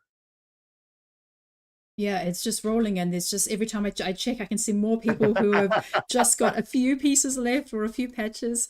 Yeah, so just to say, we've had 4 finishes in the flex meeting, and overall about 20 in the live stream, so all up about 25 people, but the times are just rolling in. Everyone's just doing fantastic here. We're only at 1 hour and 1 minute. Faster than we can call out. I don't think it's really fair whenever the puzzlers puzzle faster than I can talk. That's amazing, and I can talk quite a bit. So that just shows you how quickly they are all coming together. And we've talked about this before, Michelle, where the speed and the level of proficiency that these puzzlers have, it's all starting to go up, and you're starting to see these huge clusters of finishes that are all around the same time, which is really, really exciting. Even a few years ago, it was the case that you would see, like a minute 30, 2 minutes between finishes. Now we're kind of lucky if it's more than 13 seconds just to be able to catch them all. It's absolutely phenomenal. And in the past little bit, we've had Steffi K finish, Sabrina, Valentina, Letizia, Blitz, Janine, Scarlett, and Catherine have all finished in just this little amount of time as we come up on the hour and 2 minute mark. Congratulations, everybody. Keep on pushing. Yeah, I'd like to chat with our fastest person in the live stream today, but I'm not getting a break. I have to keep moving. Okay, Catherine just finished. Nora just finished. Oh, this is so exciting. And by the way, we have a lot of these puzzles still left that we'll put in the shop. So if you want to try your hand at this one and see if you can get your best time in a competition, like best time for a round puzzle, or really trying to get under the hour mark, then I highly recommend this puzzle. And we'll have plenty left. So on screen we have Kirsten, Lena, Maiva and Fanny, and I'm gonna add Judith. And I'm gonna point out that there's a couple of people rooting for Puzzle Fox in the chat, and Johans is saying that they have a date at 11 a.m. Hurry up, Puzzle Fox! So go. I'm not sure who Puzzle Fox's real name is, but we're rooting for you, and I hope you're rooting for yourselves. Even though we're over an hour here, everybody can keep on moving. I'm really excited that as many people as possible can get a PR on a circle puzzle if you're working on this one, because it seems like it's possible. So believe in the end game and keep on moving. Keep your physicality up. Get that second wind and keep moving. And Mava smashes in those last pieces, and Lena. Yeah, let's go. That's amazing. Oh, everyone is just doing it so well. Okay. Oh, and I've got to switch up because Matthias is coming up to the close, and he's just got 15 pieces left. Then we have Aaron is on his end. Oh, okay. We just had Nadia finish, and Kirsten and Mava. Oh wow. So I'm losing track. Everyone's finished. Oh, you're okay. Michelle, you're doing great. Was Karen around to hang out for a little bit? Yes. So let's just go back. So in the call, we had the first finish was Karen, followed by Leah, and then Francisca. So let's see if Karen is around. Yes, you can turn your camera on. Hi, Karen. Congratulations. Thank you. Tell us how you're feeling. Well, I was really nervous before I started with the puzzle because I expected it to be a circular one, and I don't really like them. They are pretty hard for me, but yeah, it turned out that it goes better than I expected myself. That's really excellent. Have you seen this kind of circle puzzle before? I have done already 3 Eeboo, and this one today was my best result, my best time. The other ones, it took me over an hour, way over an hour. It was like 1 hour, 10 minutes, something. So, well, when I saw it, I didn't expect it to be a sub 50. What do you think helped this puzzle go a little faster this time compared to some of the other ones? I don't really know. I think the dresses went really well. And the animals, I said in the question before when we registered, that animals are really tricky. But those animals went really fine. Maybe they are not that big. I don't know. But they were really amazing. Yeah, I think this is one of those cases where the animals are really distinct from like a color and art standpoint. Like the stag over on the right hand side, that fur texture, there's not a lot of it, and it's also broken up in a way where it's pretty straightforward to determine where it's going to end up. Or even the doe over on the left, there's like the dots on it that you can line up and really sink in. Is this a kind of art style that you gravitate towards? I think, yeah, it is even better than all the drawing and painting stuff. So I really, really struggled with the Gibson's train. This one was really, really hard, but it was really nice. No, you did. It was absolutely excellent. I also, I was really excited to watch how quickly you did your close coming into the last several pieces. Because you grabbed like a handful and then you just chucked them out. Is that usually how you puzzle? Whenever you're going fast in the end, or was that sort of a like spur of the moment excitement, just do the thing kind of puzzling? Well, the thing was the green stuff, the stones, the mushrooms, they have been really hard for me. So I saw the pieces and I thought, okay, I don't know where you have to go. So I just took 5 to 10 pieces and then go to the picture and like, yeah, see if they can fit somewhere. No, it makes sense. It's really cool. How did you how did you go about doing this puzzle? Like, what were you telling yourself as you were going? What were you seeing? Like, walk me through what worked for you. In the beginning, I thought, should I start with the edges? But well, not with this puzzle. The edges have not been really easy. And I started with the very center, and then I thought, okay, the dresses are easy. Let's do the dresses. First, I thought I'm gonna do the sky and the moon, but I think the dresses have been much easier. Yeah, then I went over to like those lanterns and the sky and also the cat, because the cat is the only white part, and the moon. Yeah. Yeah, then I thought, well, I switched to the animals, and then the hard part was like the green stuff. Yeah, it sounds like you did, and I was watching too. It sounds like early on you did some bouncing around, Yeah. and then sort of filled in from there. Is that about right? Yeah, that's right, and that's always the thing. What I think about, is this very smart? I don't know. I think sometimes I think I need to have more structure to get quicker, and I think this is the thing what Verena does. For me, it's like Yeah. I cannot decide what to do. Everything and nothing. Well, I mean, it seemed to work really well, and you'll see a lot of a lot of the a lot of very fast puzzlers.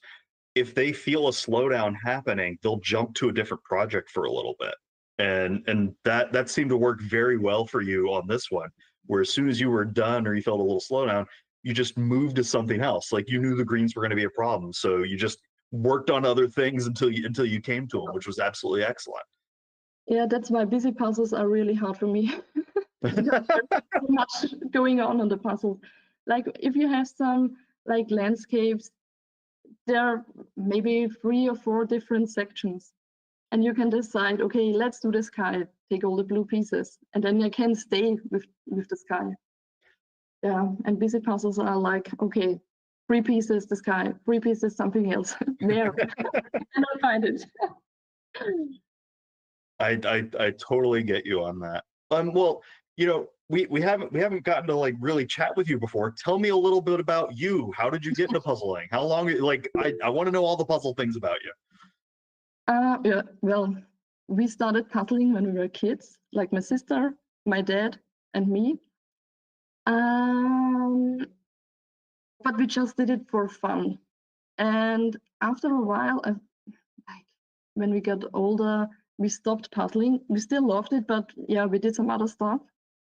And it was like 3 or 4 years ago, a friend of us told us that she also likes puzzling, and she always did the Thomas Kincaid Disney puzzles. Started buying all the Disneys from Thomas Kincaid, so we have plenty of them at home. But we just did it for fun, and I think it was 2 years ago we did our own competition. It was like Verena, I, and the friend of us, and we did 3 different puzzles, and we all like took the time. And then it took 1 year longer to find out that speed puzzling is really existing. Not in our living room, it's really out in the world. Yeah. And Oh, then that's okay, let's try. And yeah. say that last part again. Sorry. After that, it was the friend of Verena. He found Karen Puzzle's video. And then Okay, yeah. we realized, okay, there is a real community going on about speed puzzling. And then we tried some puzzles. And last year we went to Worlds. This was our first competition, live competition. And yeah, now we like it, and we just do it when we really have time and want to do it. No, I love the origin story, and there's so many puzzlers that have been doing this their whole lives, and then whenever speed puzzling comes around, there's this realization of, oh my gosh, there's other people like me that want to do this thing, which is really cool. Yeah. Are there do you have like I know it was initially just your family, but has your like puzzling community sphere grown since really jumping into the speed puzzling world? Yeah, we met some people, like it was Instagram. We met some people, and this afternoon I'm gonna participating in the Yukari team competition. So Julia Kraus is already on her way to my home. Well, Karen, I'm going to be racing against you because I'm also participating in that team competition. That's nice.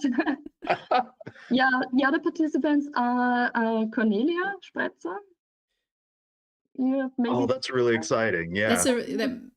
And your sister? No, not my sister. She's on holiday, but it's another Verena. Oh, that's a really strong team. What's your team name?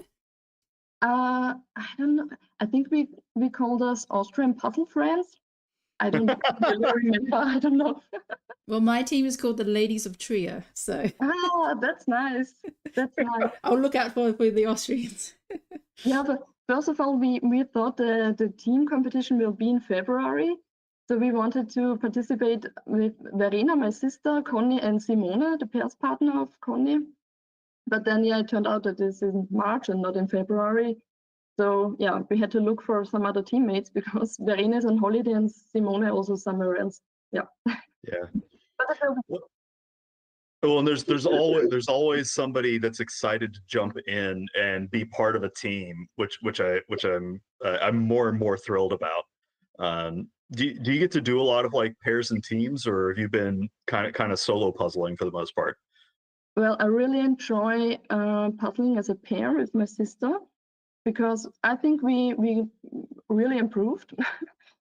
But it's really hard to get into the EJJ pairs competition because it's either my sister or me who is doing something else. Yeah, So, the scheduling is always fun. yeah. What kind of non-puzzling stuff are you into?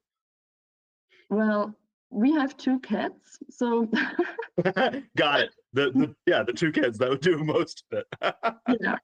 yeah. Well, I like going hiking and reading books and meeting my friends, the non-puzzling friends. I'm not sure what those are. Like what is a non-puzzling friend? I'm not familiar with. Well, I have some friends who also like puzzling, but they don't want to do it as a speed puzzling. Yeah, but it's nice. Do you still get to like casual puzzle with them, or do you find yourself like leaning into doing them fast anyway? No, I'm staying like in the casual puzzling with them because they said no, we don't want to do it. Okay. It's also nice. I mean, I also enjoy casual puzzling. Which is really important. I think it's easy for a lot of competition oriented people to get kind of locked into only doing speed version of things, and then it's hard for them to like sit back and enjoy just the process of doing a puzzle. Yeah. No, it's really fascinating. Do you think that going like hiking kind of informs your interest in more of the landscape puzzles, or is that just kind of a fluke? Well, I think it's both. It's like also that stuff, but the second part is when we were kids, like most of the Ravensburger puzzles being available in Austria was like either animals or landscapes. So that's why we are used to, and our dad really loves landscapes. So yeah, he had already a lot of puzzles. So that have been the puzzles we also did. If you had to I guess I'll ask one more. If you had to pick a art style to become your new favorite that you don't like right now, that somebody just like said, here, you're going to do 800 of these and be happy about it, what would be the art style you would want to be excited about? Wow, that's difficult. Maybe like the real paintings. Yeah, Yeah. that makes sense. Yeah, those are fun, and there's a lot of them. Yeah. Well, congratulations, Karen. Very, very well done. And what an exciting finish. And I hope you have a good rest of your day and good luck in the next competition. Thank you. Bye. Thanks, Karen. See you a few hours later. I'll be racing against her. All right. Everybody is just doing fantastic. I mean, we're only at 1 hour and 18 minutes. And we have Connie, who's about to put in her last pieces, and Amanda as well. Michelle and Marina and Cara will be finishing in the next 5 minutes. And wow. yeah, everyone's just doing amazing. So if you're you still got 41 minutes ish to go till the time limits, so everybody has a really good chance of finishing. Yeah. And yeah, really Yeah, happy for everyone. there's plenty of time before the buzzer, but I want to make sure that everybody sets your own bar. Don't let the deadline set your bar. Make your own time, right? Like, be excited about doing your best and really believe that you can crush this, because you totally can. There's a lot of people making great progress here. Get that physicality going. Find the next thing. Switch lenses. Keep on pushing. Yeah, so we'd Congratulations. Congratulations, Amanda. We're excited for you. Yeah. In the last minute, we just had like Amanda and Connie finish. That was amazing. All right, so let's have a chat with Leah, who came second in the live meeting. And yeah, congratulations, Leah. Were you expecting that when you woke up this morning? Yeah, no, I didn't. How were you feeling when you finished the puzzle? I was shaking. I was really nervous. So it was really well by Karen to gain on me, because I was not doing my best. Those adrenaline spikes happen. Yeah. And I've heard from several people that whenever the spotlight is on them and they know that they're coming into the close, and some people that like listen to the commentary as they're going, it can throw them off a little bit. So my apologies if I made you nervous, but it was so exciting because even though Karen got you by like a few seconds, that can come down to just like a couple of unlucky pieces face down during the flip, right? It's never just one thing. So I hope that adrenaline kind of like flows out, and I'm glad that you're excited about it. Are you have you had to puzzle with that kind of adrenaline before?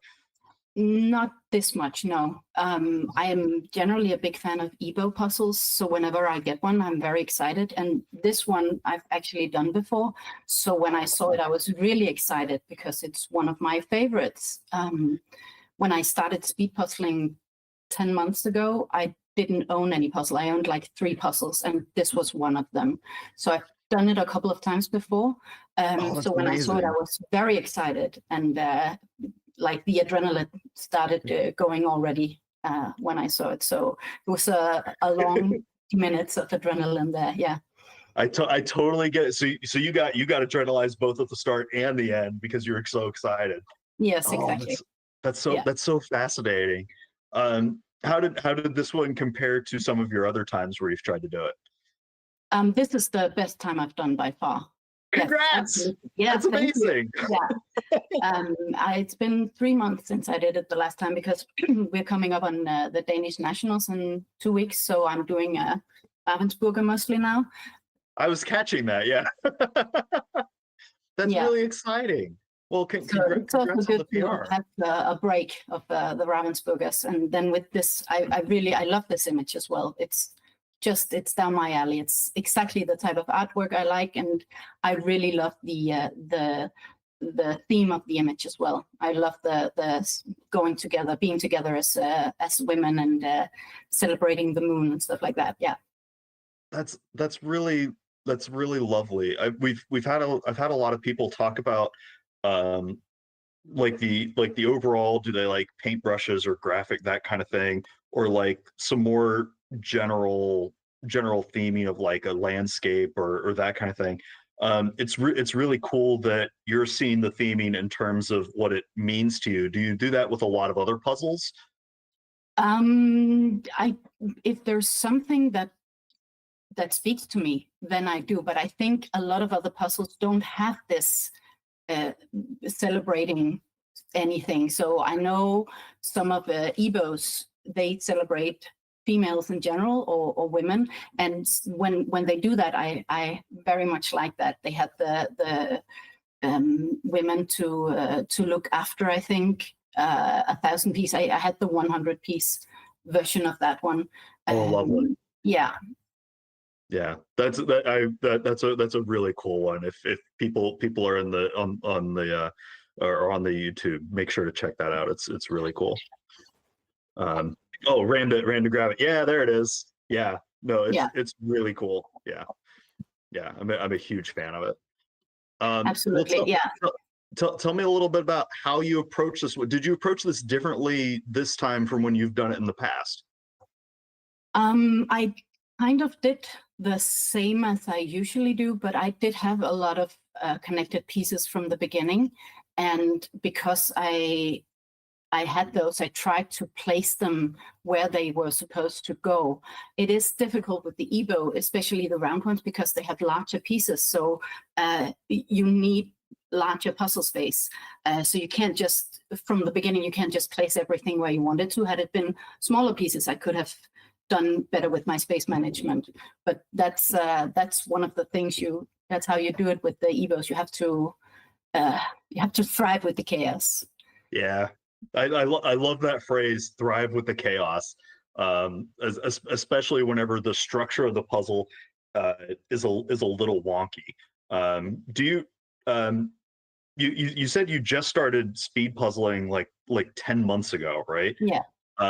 Tell me a little bit about that journey, because I know a lot of other people are just getting into speed puzzling, or they've puzzled for a long time and then they jumped in. Like, tell me how things have been going. What have you been up to?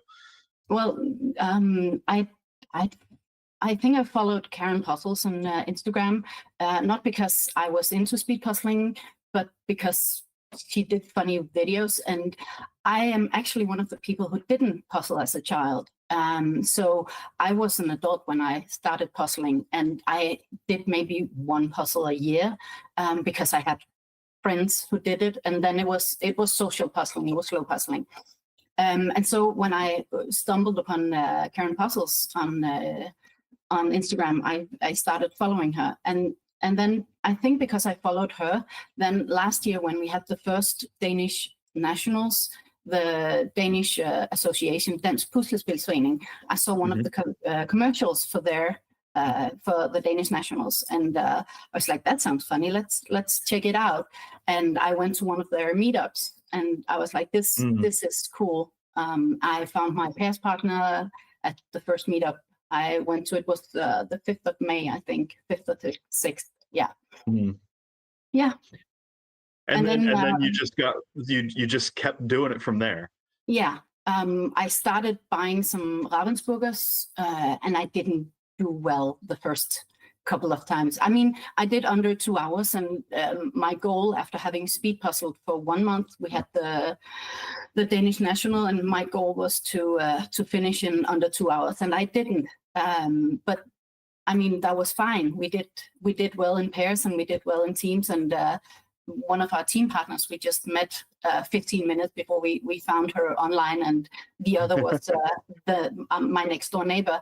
So it was a fun and social thing, and I think that's one of the things I've come to really love about the speed puzzling community, is that everyone is cheering everyone on, even when you're competing against each other. You're still, I mean, I'm still cheering for the other people who are competing against me, and I think that translates also into how people are in real life. So when we meet each other offline, people are so awesome. Yeah, that's really lovely, and I agree wholeheartedly. Like, this is the one of the most like wholesome and like competitive communities that I've ever seen. Like, everybody is genuinely excited. It's really cool.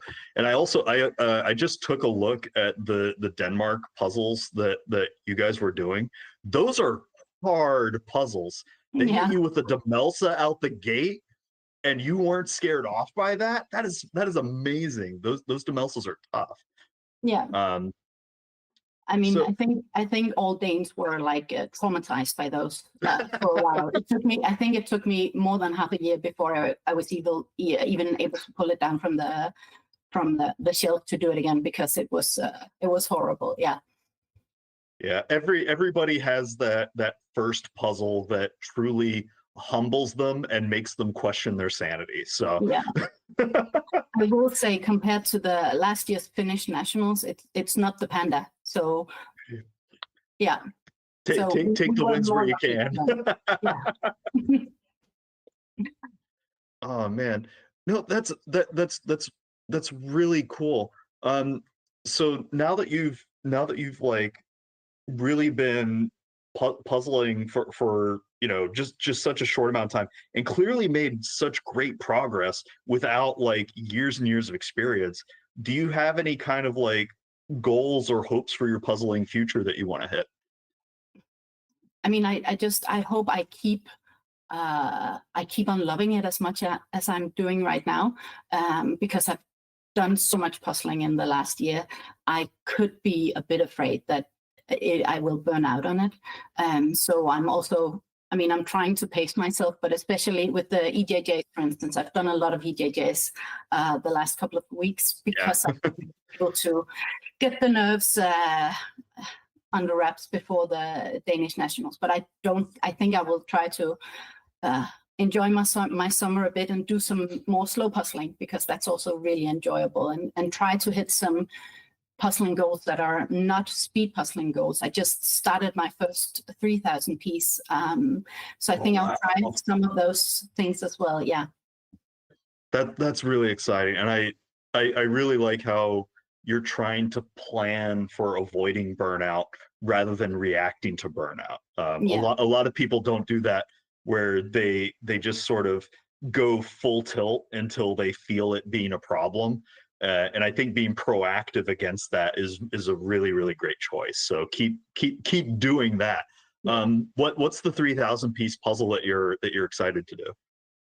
It's a Ravensbook. I don't actually know what it's called, but it's in the style of like celestial, like star signs. I think the 500 version. I think I have it on my shelf. Oh, it's one of their astrology series. Yes, exactly. Yeah. Okay. I don't know where I have the 500 version of it.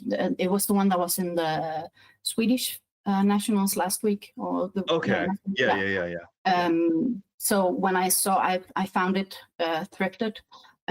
So when I saw it in the thrift shop, I was like, I gotta own this. But then it was on my shelf for a long time. Yeah.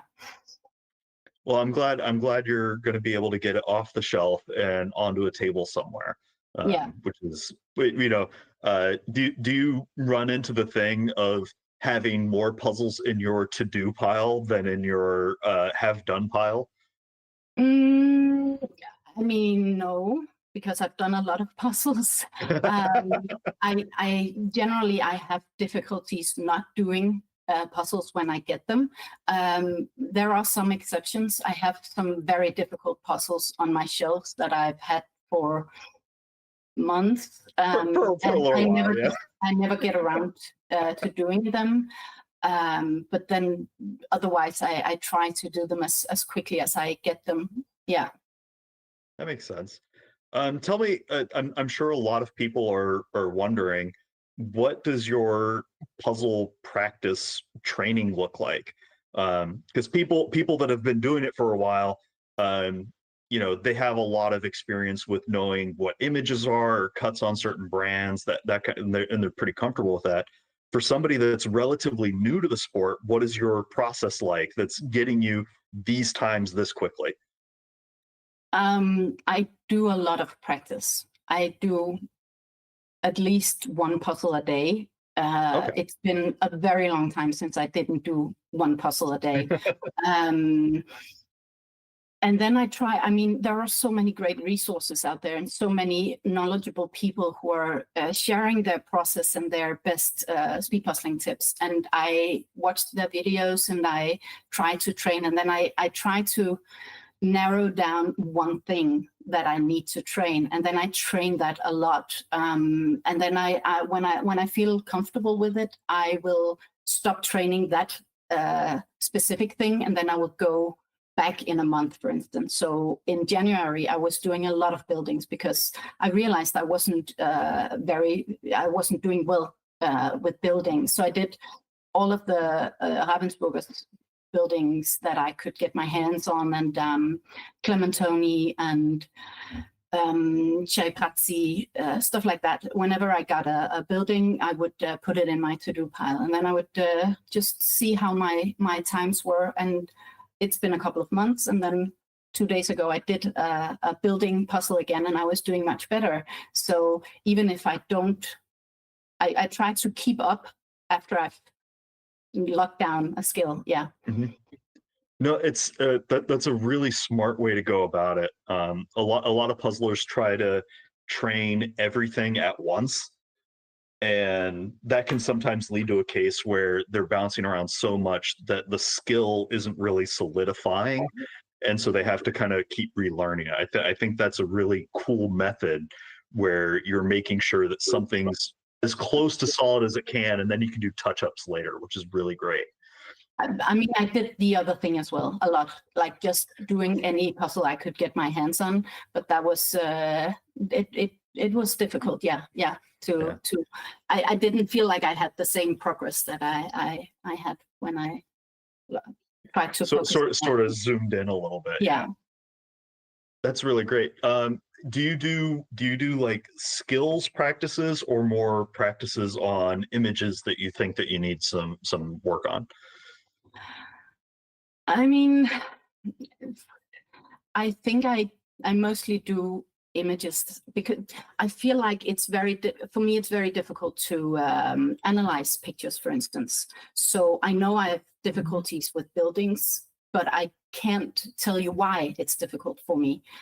So when I see a puzzle I haven't done before, it's very difficult for me to figure out how to attack that puzzle. So for me, it's much easier to go about a specific skill. So, for instance, when Victor did the how to do a faster flip help video he did on Instagram, when I saw that, I was like, okay, I'm gonna work on the faster flip, and I actually got a minute off of my. Hey, there you go.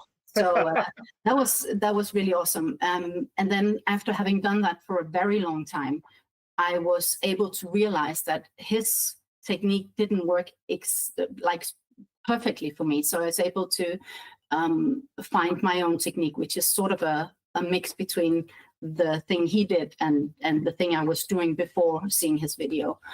So I think it's when you haven't done puzzling for a long time, it's difficult to analyze pictures. So for me, going for skills is easier to train. Yeah. Oh, that's really cool, and I like the point that you made that any one particular method can be different for different puzzlers, because people have different finger lengths, their eyes see things differently. All of that comes into play. So as long as you're adapting for what works best for you, then you're making progress all the time, which is really, really cool. Do you track your data? Do you track your process in any way, or how do you go about that? When I'm training a specific thing, I have like an offline physical list that I'm tracking, but I use my speed puzzling to track my general progress in things. And then, for instance, when I was practicing the flip, I did the flip, and then when I always hit the time button. Yeah, the lap button, exactly. So I know exactly how long I did. Even if it took me a couple of seconds longer, then I think it's worth it. And then when I did smaller puzzles, 200 or 300 pieces, I would figure out how long I would have, how many pieces a minute I did with that. Yeah. That's absolutely amazing. Like there's a lot of analytical puzzlers, and then there's a lot of like intuitive puzzlers. Where do you think you sit on the spectrum of being very, very thinky about your process versus letting yourself flow while puzzling? I'm definitely in the flow part, but I think because I would like to be more analytical, but I don't have the capabilities of that. So I'm in I will pick out what works for me. I will, whenever I realize something is difficult or something could be something that I worked on, I will be analytical in the process of that, because I am generally very analytical, but because I don't understand the analytical part of puzzling as well, because I haven't done it that long, then I have to do what works in that instance, and that also makes me, sometimes I have to. In the beginning, when I started puzzling, when I had chosen to do a specific thing, it was very difficult for me to realize that that didn't work, and I had to like switch into another part of the puzzle. But that is something I've been working a lot on. So now, if I can, I much quickly, it's easier for me to realize that I need to change. So I will switch pace or switch element and work on something else. And often I go to the border to work on that because it's more easy to let my mind work on other things as well. So when I'm done with the border, I will have a fresh look on the puzzle, and I will be able to see what other elements I can work on than the one I was doing previously. I love that, and I think your thought process is very intentional. I think it's going to serve you well going forward, and I'm excited to see your speed puzzling career going forward, because you're putting in a ton of work, and the times are just dropping like crazy. So Thank you. folks watching, she's on My Speed Puzzling. Follow her and keep track, because Lee's gonna be one to watch here. Congratulations again. Very well done, and we'll see you on the next one. And good luck next week. That's awesome. Thanks so much. Bye. Leah. Thank you. Bye. Bye. Yeah, so everybody's doing great. We have 3 people left still puzzling in the live meeting. We have Lindsay, Karen, and Babette, and 3 people still puzzling in the flex meeting. So everyone still has a really good chance of finishing. We're at coming up to 19 minutes left on the clock. So I'd love to have a chat with Francisca, who came 3rd in on the live meeting. If you're there, you can turn your camera on. And if she looks familiar, it's because she helps out now and then with the EJJs behind the scenes, following the finishes. And today we were following her. So welcome, Francisca. Hello. Congratulations. Thank you. How does it feel to be on that side of the table today? It was like a few weeks, I didn't do any EGGs, and I just helped out in 2 EGGs, I think. And then I was like, okay, next weekend it's time for an EGG with puzzling.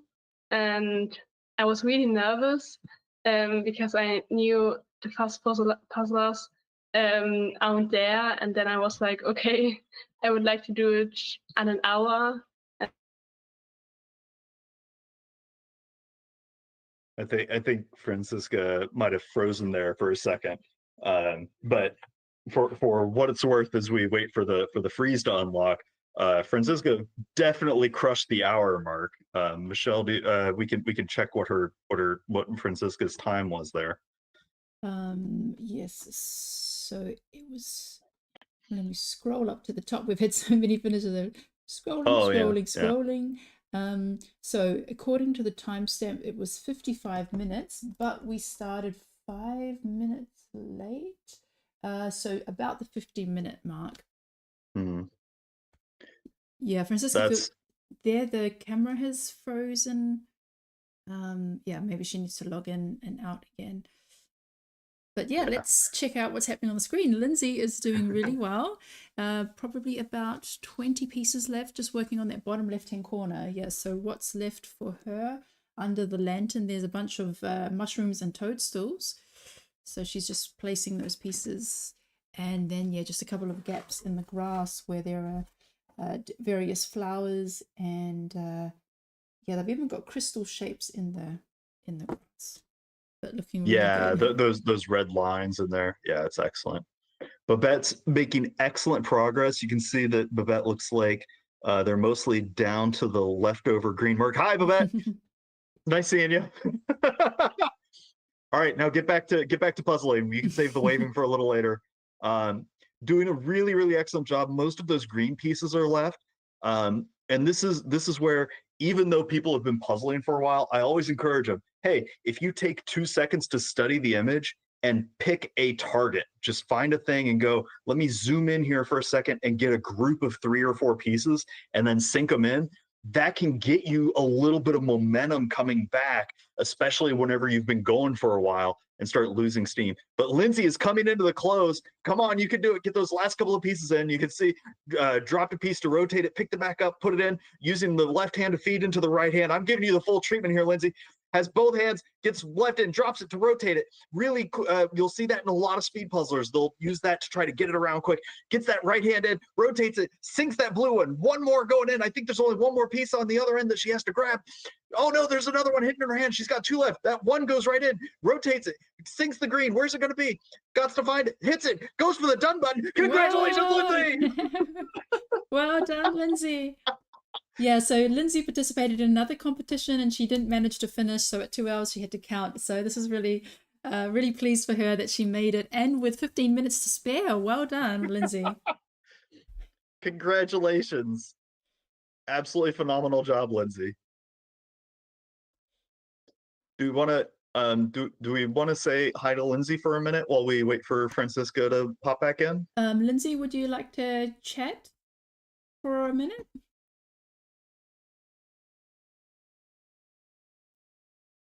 Yeah, okay, then you can turn your microphone on. Karen's doing an excellent job. Has that full center, that border built out.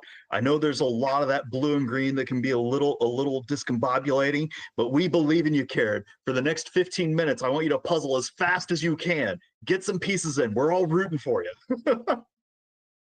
Also, hi, Lindsay. Congratulations. Hi, thank you. Just pleased to have finished. 3rd time lucky. Yeah, congratulations. I'm flushed. So what did you think when you saw that puzzle come out of the I've never wrapping? done a circle puzzle before. Oh, this is your first circle and you Yeah. did it under time? Let's go. Yeah, but I really like this style of, when you asked the question in the registration, I really like those geographic illustrations, like the boardwalk puzzles. I do a lot of those. So this is kind of, I guess, same kind of thing, bright colours, lots of people and animals, different kinds of things to sort of focus on. So, yeah. I just didn't, I've booked to go to Bradford, you see, the UK Nationals. And I didn't want to be the only one there at 2 hours, like, not finished. So the first time I did it, I was like, oh no. But yeah, I'm glad to have done it. It was a really great puzzle. I really enjoyed it, actually. Yeah, and does that yeah, what is that one of a good time for you? Have you how have you been going with the other puzzles in your training? Yeah, usually I'm over 2 hours the first time I do something. I was kind of hopeful in the competition environment might push me a bit more. And then when I've practiced stuff, my best time is something like an hour and a half. I'm never going to be don't think I'm ever going to be in the 40-minute range, but I only started puzzling last September, October. Just saw the videos online and thought, oh, that sounds fun. So bought a whole load of jigsaw puzzles. That's amazing. Oh, and there's Francisca. So I actually have a fun question for both of you here. What would be the worst case scenario art style for both of you to see to pop out of a mystery puzzle? When that Cherry Piazza one came out of Poland, I was like, "Oh, this isn't going to go well." Is it the octopus? The octopus one? No, it was the Warsaw, Poland, the Warsaw marketplace. Oh, Magic Krakow. Yes, that one. Yeah, The I thought, photo. oh, I'm never very good at those. They always take a long time, and there's lots of real photo style stuff to do. I think I'm better with the illustration stuff. No, that totally makes a lot of sense. I was actually kind of surprised in several of the responses for what your favorite art style was. A lot of people picked photographs, which to me is wild. Because photographs are like a kryptonite to a lot of folks in the U.S. That and like paintbrush pointillism kind of thing. So the duality there is always kind of fun. Have you so you're saying this is your first circle puzzle ever? How did you handle the spacing? I think I slightly timed myself up in knots sometimes, I think, because I hadn't changed the angle, accounted for the circular bits. So sometimes I'd be like, oh, that fits in there actually, and I hadn't realised because it was different, I don't know, bad spatial awareness maybe, but like different angles. So that was a bit tricky. But sometimes it was really helpful because it's the pieces sort of followed and it was really obvious where to put them. But yeah, I'll definitely practice a bit more, I think. Well, a lot of times just being comfortable with the brand and the cut goes a long way. Like that can shave some time off right there, which is really cool. You said you've only been speed puzzling since October. So what got you into it? I think I came across a Karen puzzle video online. I'm a board gamer, usually like tabletop board gaming. But I guess it popped up in the algorithm and I watched one and I was like, I'd never seen it before. It was incredible watching like the worlds and stuff videos, watching people finish and how exciting it was. And I thought, oh, I'll give that a go. So yeah, and I'm quite competitive, I think. What's that? I'm quite competitive sometimes. So the idea of even though if I'm at the back of it is, I just like being involved. No, it's really cool. And I correct me if I'm wrong, but even for people that are very, very competitive, the speed puzzling world is a blast because it's not, there's no negativity in it. No, it's great to see people finish so quick. I think sometimes it's just the fact that you're competitive against yourself, like you want to get it finished as fast as you possibly can, and you want to improve, and it's that kind of competitiveness, I guess. It's more PvE than PvP, right? Yeah, definitely. Person versus environment rather than player versus player. Yeah. For those of you not cool enough to know video game lingo, which is really fun. No, that's cool. What kinds of puzzles have you been working on since October? I guess I'm not familiar with a lot of brands. Like I said, I've done quite a few boardwalk ones. Ravensburgers, obviously. I like the Falcon ones. Oh, yeah. Okay. Sort of old-fashioned illustrations, kind of very sort of vintage Britain kind of stuff. I like those. And I've tried a few like real photo ones, but only a few because I'm not very good at them. Well, this is my first Eeboo one, and Cherry Piazza I'd never done before, so I kind of never heard of the brands. I maybe need to do some more research, but it's nice to do different brands and learn about what's out there. What do you think affects your puzzling more? What the image is or what the brand of the puzzle is? I think it's the image. Definitely, yeah. I mean, sometimes obviously like they're better to put together, or they clip a bit more, or they're more stuck together or something. I think I benefited from some pieces together when I put this out today. Wasn't going to break them up, but yeah, I think it's more the image for me really than the brand. Yeah. So sometimes when there's a few extra pieces that are together, we call them gifts. Where it's like, oh, I got a little gift. How nice is that? It's like a little present. Keep them to one side. I think of it as it's sometimes like puzzle karma, because you know how there's like the accidental piece that fell off the table when you weren't looking, you know, that kind of thing. It's just a little puzzle karma coming back to you. That's all. And the last one I did was the hatchet flex one with the blue, lots of blue, and the head. Oh, the About octopus. 100 and odd pieces left, so I was like, I'm due a few gifts. I think this. Well, that's really lovely. Are you planning on going to in-person events this year? I'm going to go to Bradford next month to the UK Nationals. Yeah, have a bash, see what that's That's like. exciting. Oh yeah, I'm excited about it. Yeah. Are you doing all of the events? No, I don't know anybody to pair with, so I'm just doing the solo one. Just have a go and see. I'm just hoping to do it under 2 hours. That's my big goal this year. So. Oh, I believe in you. I think you can do it. Like you've already done it a couple of times, right? So you just got to go in, move fast, and keep switching lenses in order to get into the end, right? Hopefully, it won't be as nerve-wracking as I've done the live ones with you guys. Well, yeah, I'm sorry for adding a little bit of pressure.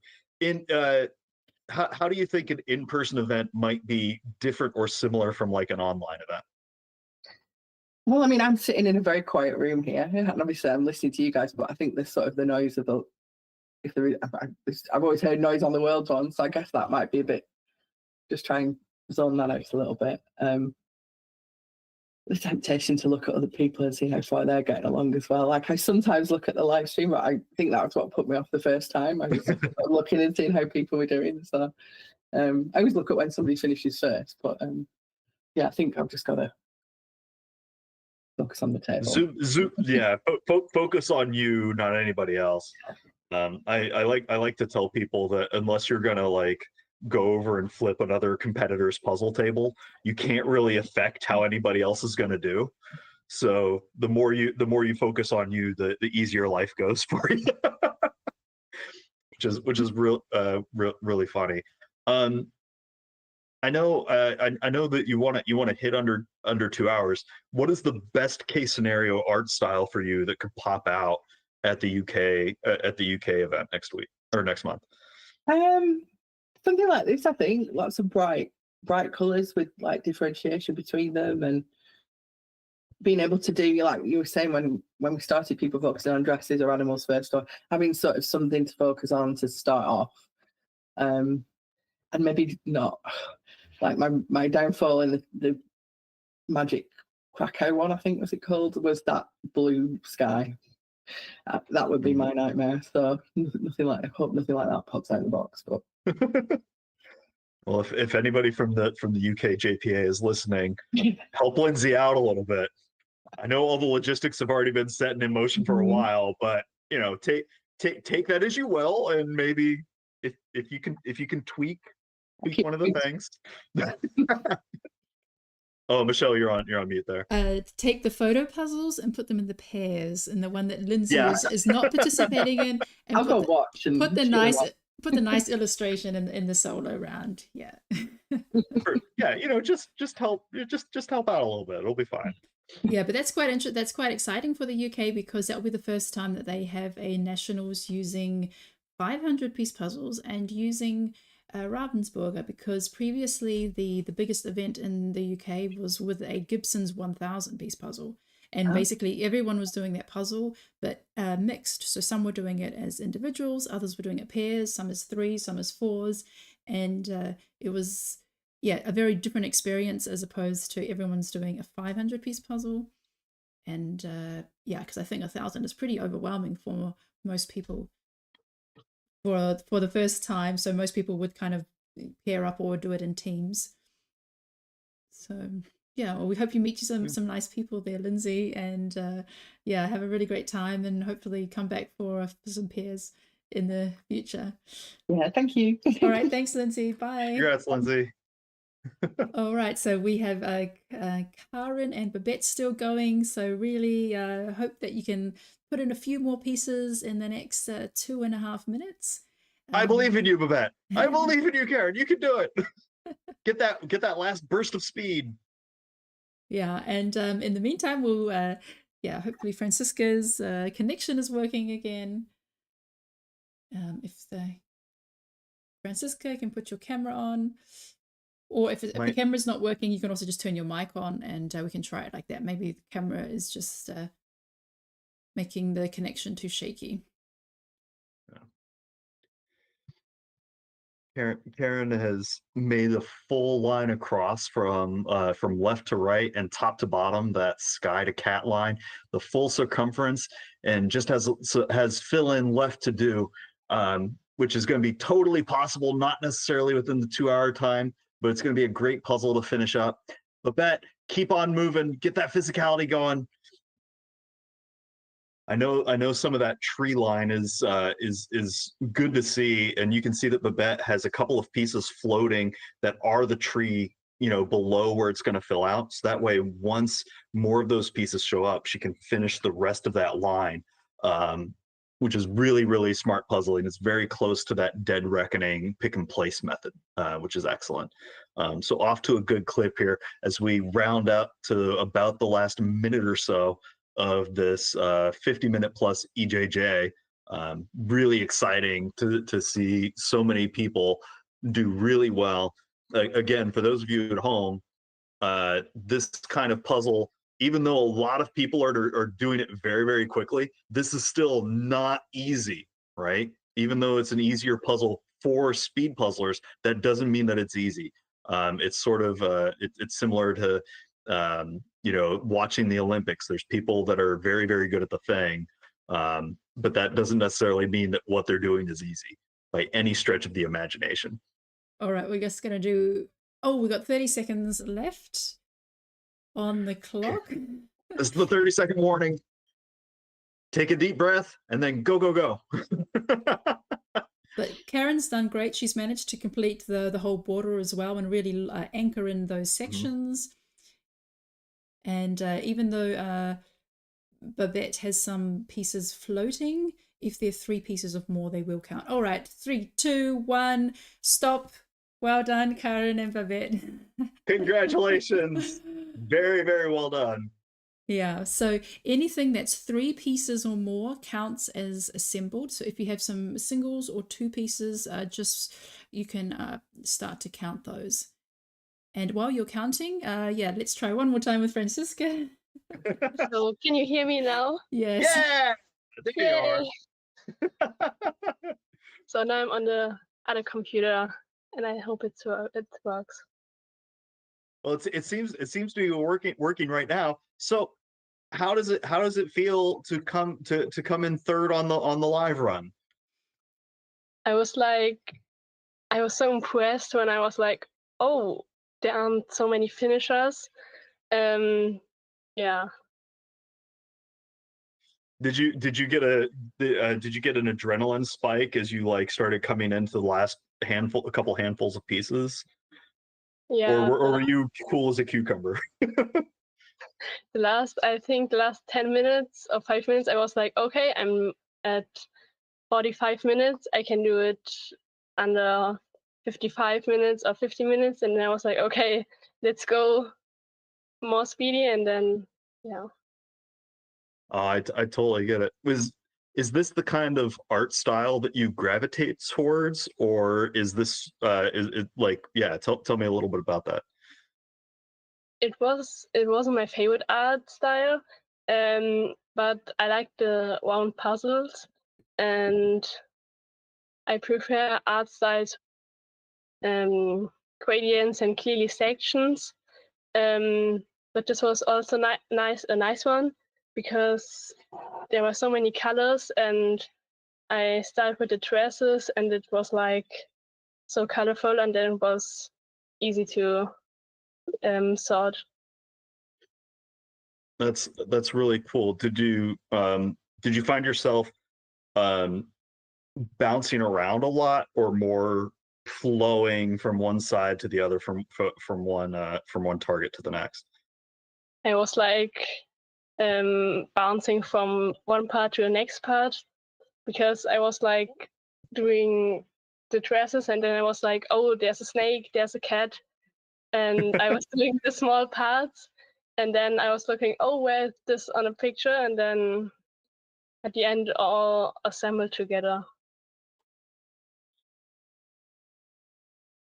Oh yeah, Michelle's holding up the picture for folks, so that way they can see that snake over on the far left side, which is a little tricky to see. So having the eye for that is really cool. How long have you been puzzling, Francisca? I think 1 year and 2 months now. I started last year in February with speed puzzling, and with puzzling I don't even remember, because my father and my family are already puzzling, but just for fun, like casual puzzling. And then I started puzzling more, and then yeah. That's really cool. Did you does the rest of your family do speed puzzling? Sometimes they do casualing puzzling with me, and sometimes I ask my sister to do some pairs practice, but normally they don't speed puzzling. Do you when you guys are doing family puzzling or just casual, do you find yourself picking up the speed and kind of outpacing them a little bit, or do you hold the reins back with to keep it slower? It depends on the puzzle. Like when we're doing a 2000 puzzle, it's like I don't do it so speedy, but sometimes I flip the pieces so speedy, and then they are, can you do a little bit slower? But when we do a 1000 piece puzzle together, it's like, okay, I do this part first, and then you can do this part. Then it's like, okay, we do it a little bit slow, but not too slow for puzzling. Yeah. Do you find yourself have you gotten to do any like speed pairs or teams yet? I did. I participate in pairs competitions, but often I don't practice with my pairs partner or my team's partner. So we puzzle for the first or second time together. But it's already nice to puzzle with in a pair with someone else or in a team. It's for us at the German Nationals. It was a little bit complicated because we didn't knew each other, and then we puzzled for the first time in a team. But I think it's important to talk to each other what to do next, and yeah. Yeah, that communication component is absolutely huge whenever you have more than one human working on the same thing at the same time. Otherwise, you start like bumping elbows a whole bunch or stealing each other's pieces, Yeah. which is pretty wacky. Do you have a preference for either doing solo puzzling or pairs or teams?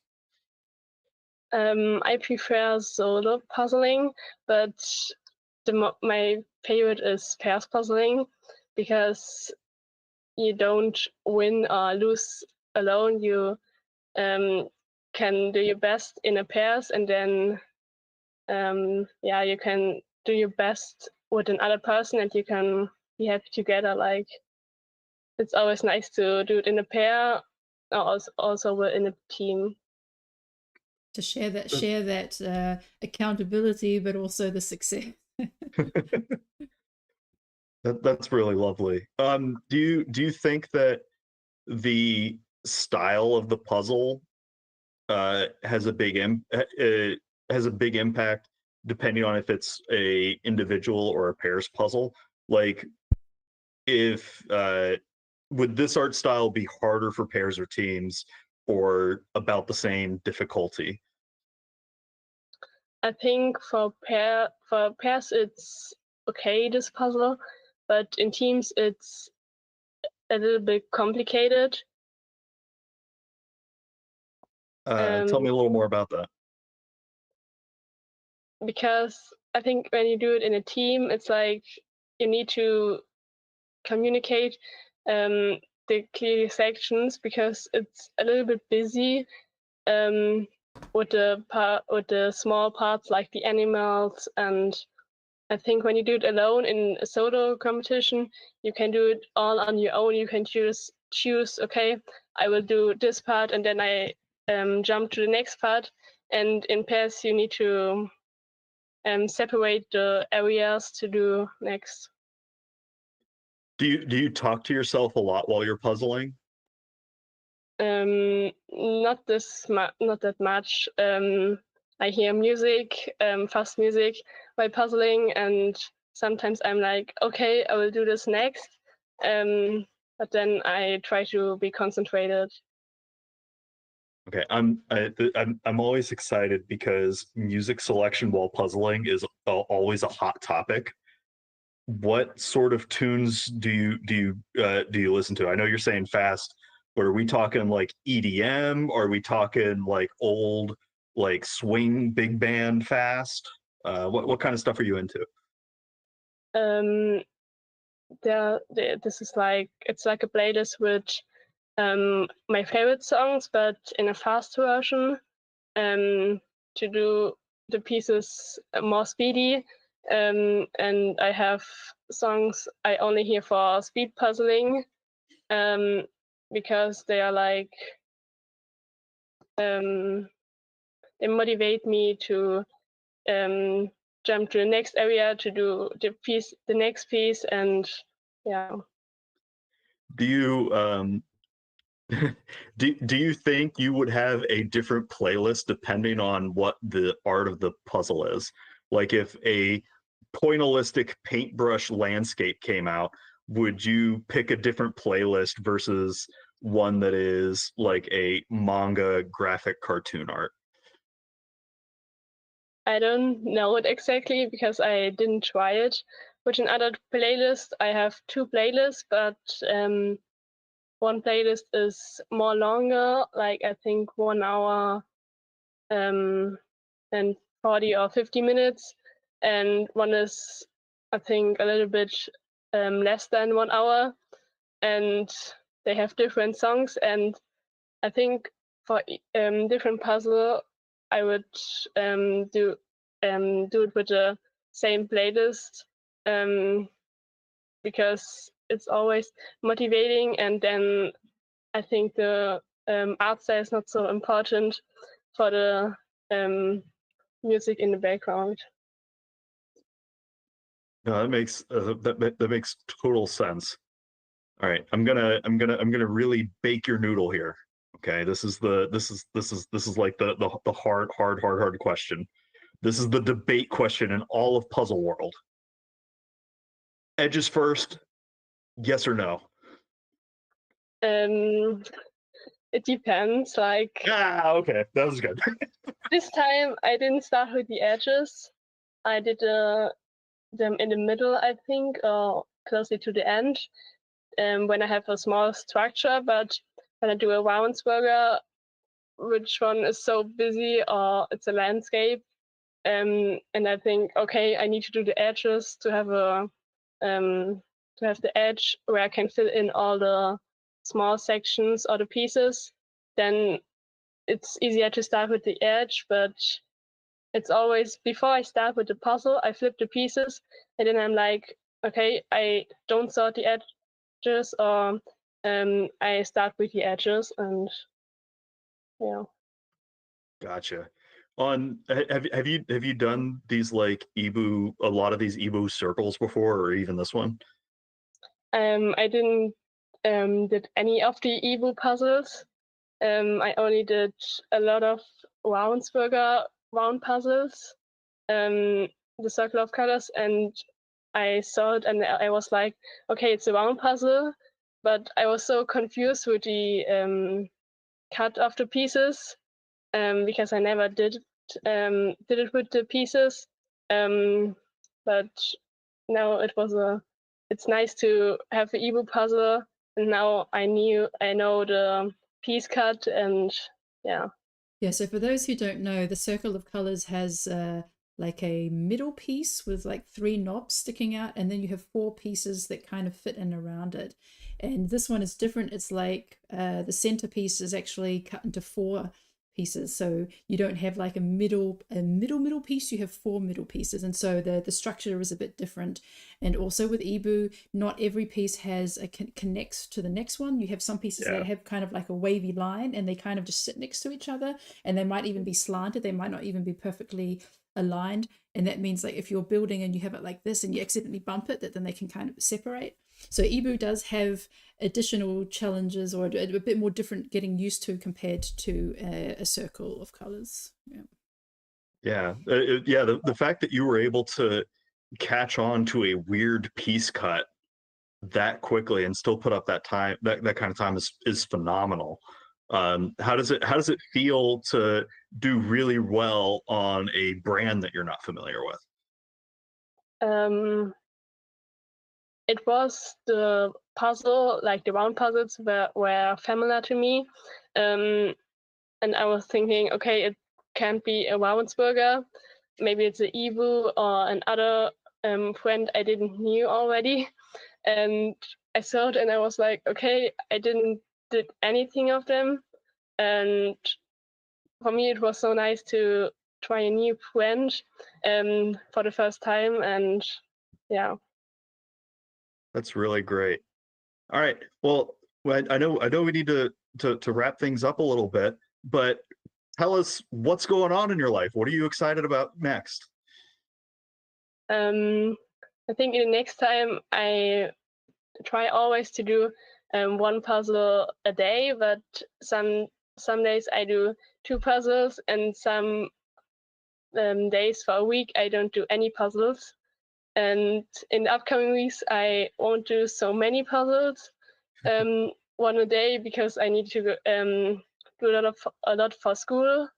And like around Easter, I will do more puzzle training, and I will participate, I think, in 2 ETGs, and then I will meet with a pairs partner for the event in Germany, which is organized by Kati, like the fast puzzler. Oh, that's amazing. Yeah. Yeah, that's awesome. Oh, yeah, sorry, Michelle. Yeah, I just had one last question. Can you tell us how old you are? I'm 50 years old, and in 2 weeks I will turn 60. What? That's amazing. Yeah, Francisca, that's absolutely phenomenal. And I know that schoolwork comes first, and it absolutely should. You're right there. But tell your teachers how good you did today. Like, that's amazing, and you should be really excited about that. And hopefully you guys will you'll get to show off how good you are at puzzling at school sometime. Because it's really phenomenal. I was trying to Congratulations. convince Francisca to go to the Worlds, and to the thing is that the teachers are really strict, and they don't like people taking time off for any reason in Germany from school. But I was like, you could participate in the World Championship. Like she's really good. In any case, you have a bright puzzling career ahead of you, and we're really excited to see what you've done. We're really grateful for your help also with the EJJ competitions, and yeah, good luck for your next competitions and next trainings. Thank you. Congratulations. All right. Well, thanks so much, Francisca, and thanks everyone who's been commenting along on YouTube as well. Just to confirm, the results from from the live stream plus the Flex competition and the offline submissions will be combined, and the results will be then published in the coming week. So yeah, we have a really great idea of who some of the fastest puzzles are, but there are some others that might slip in there as well.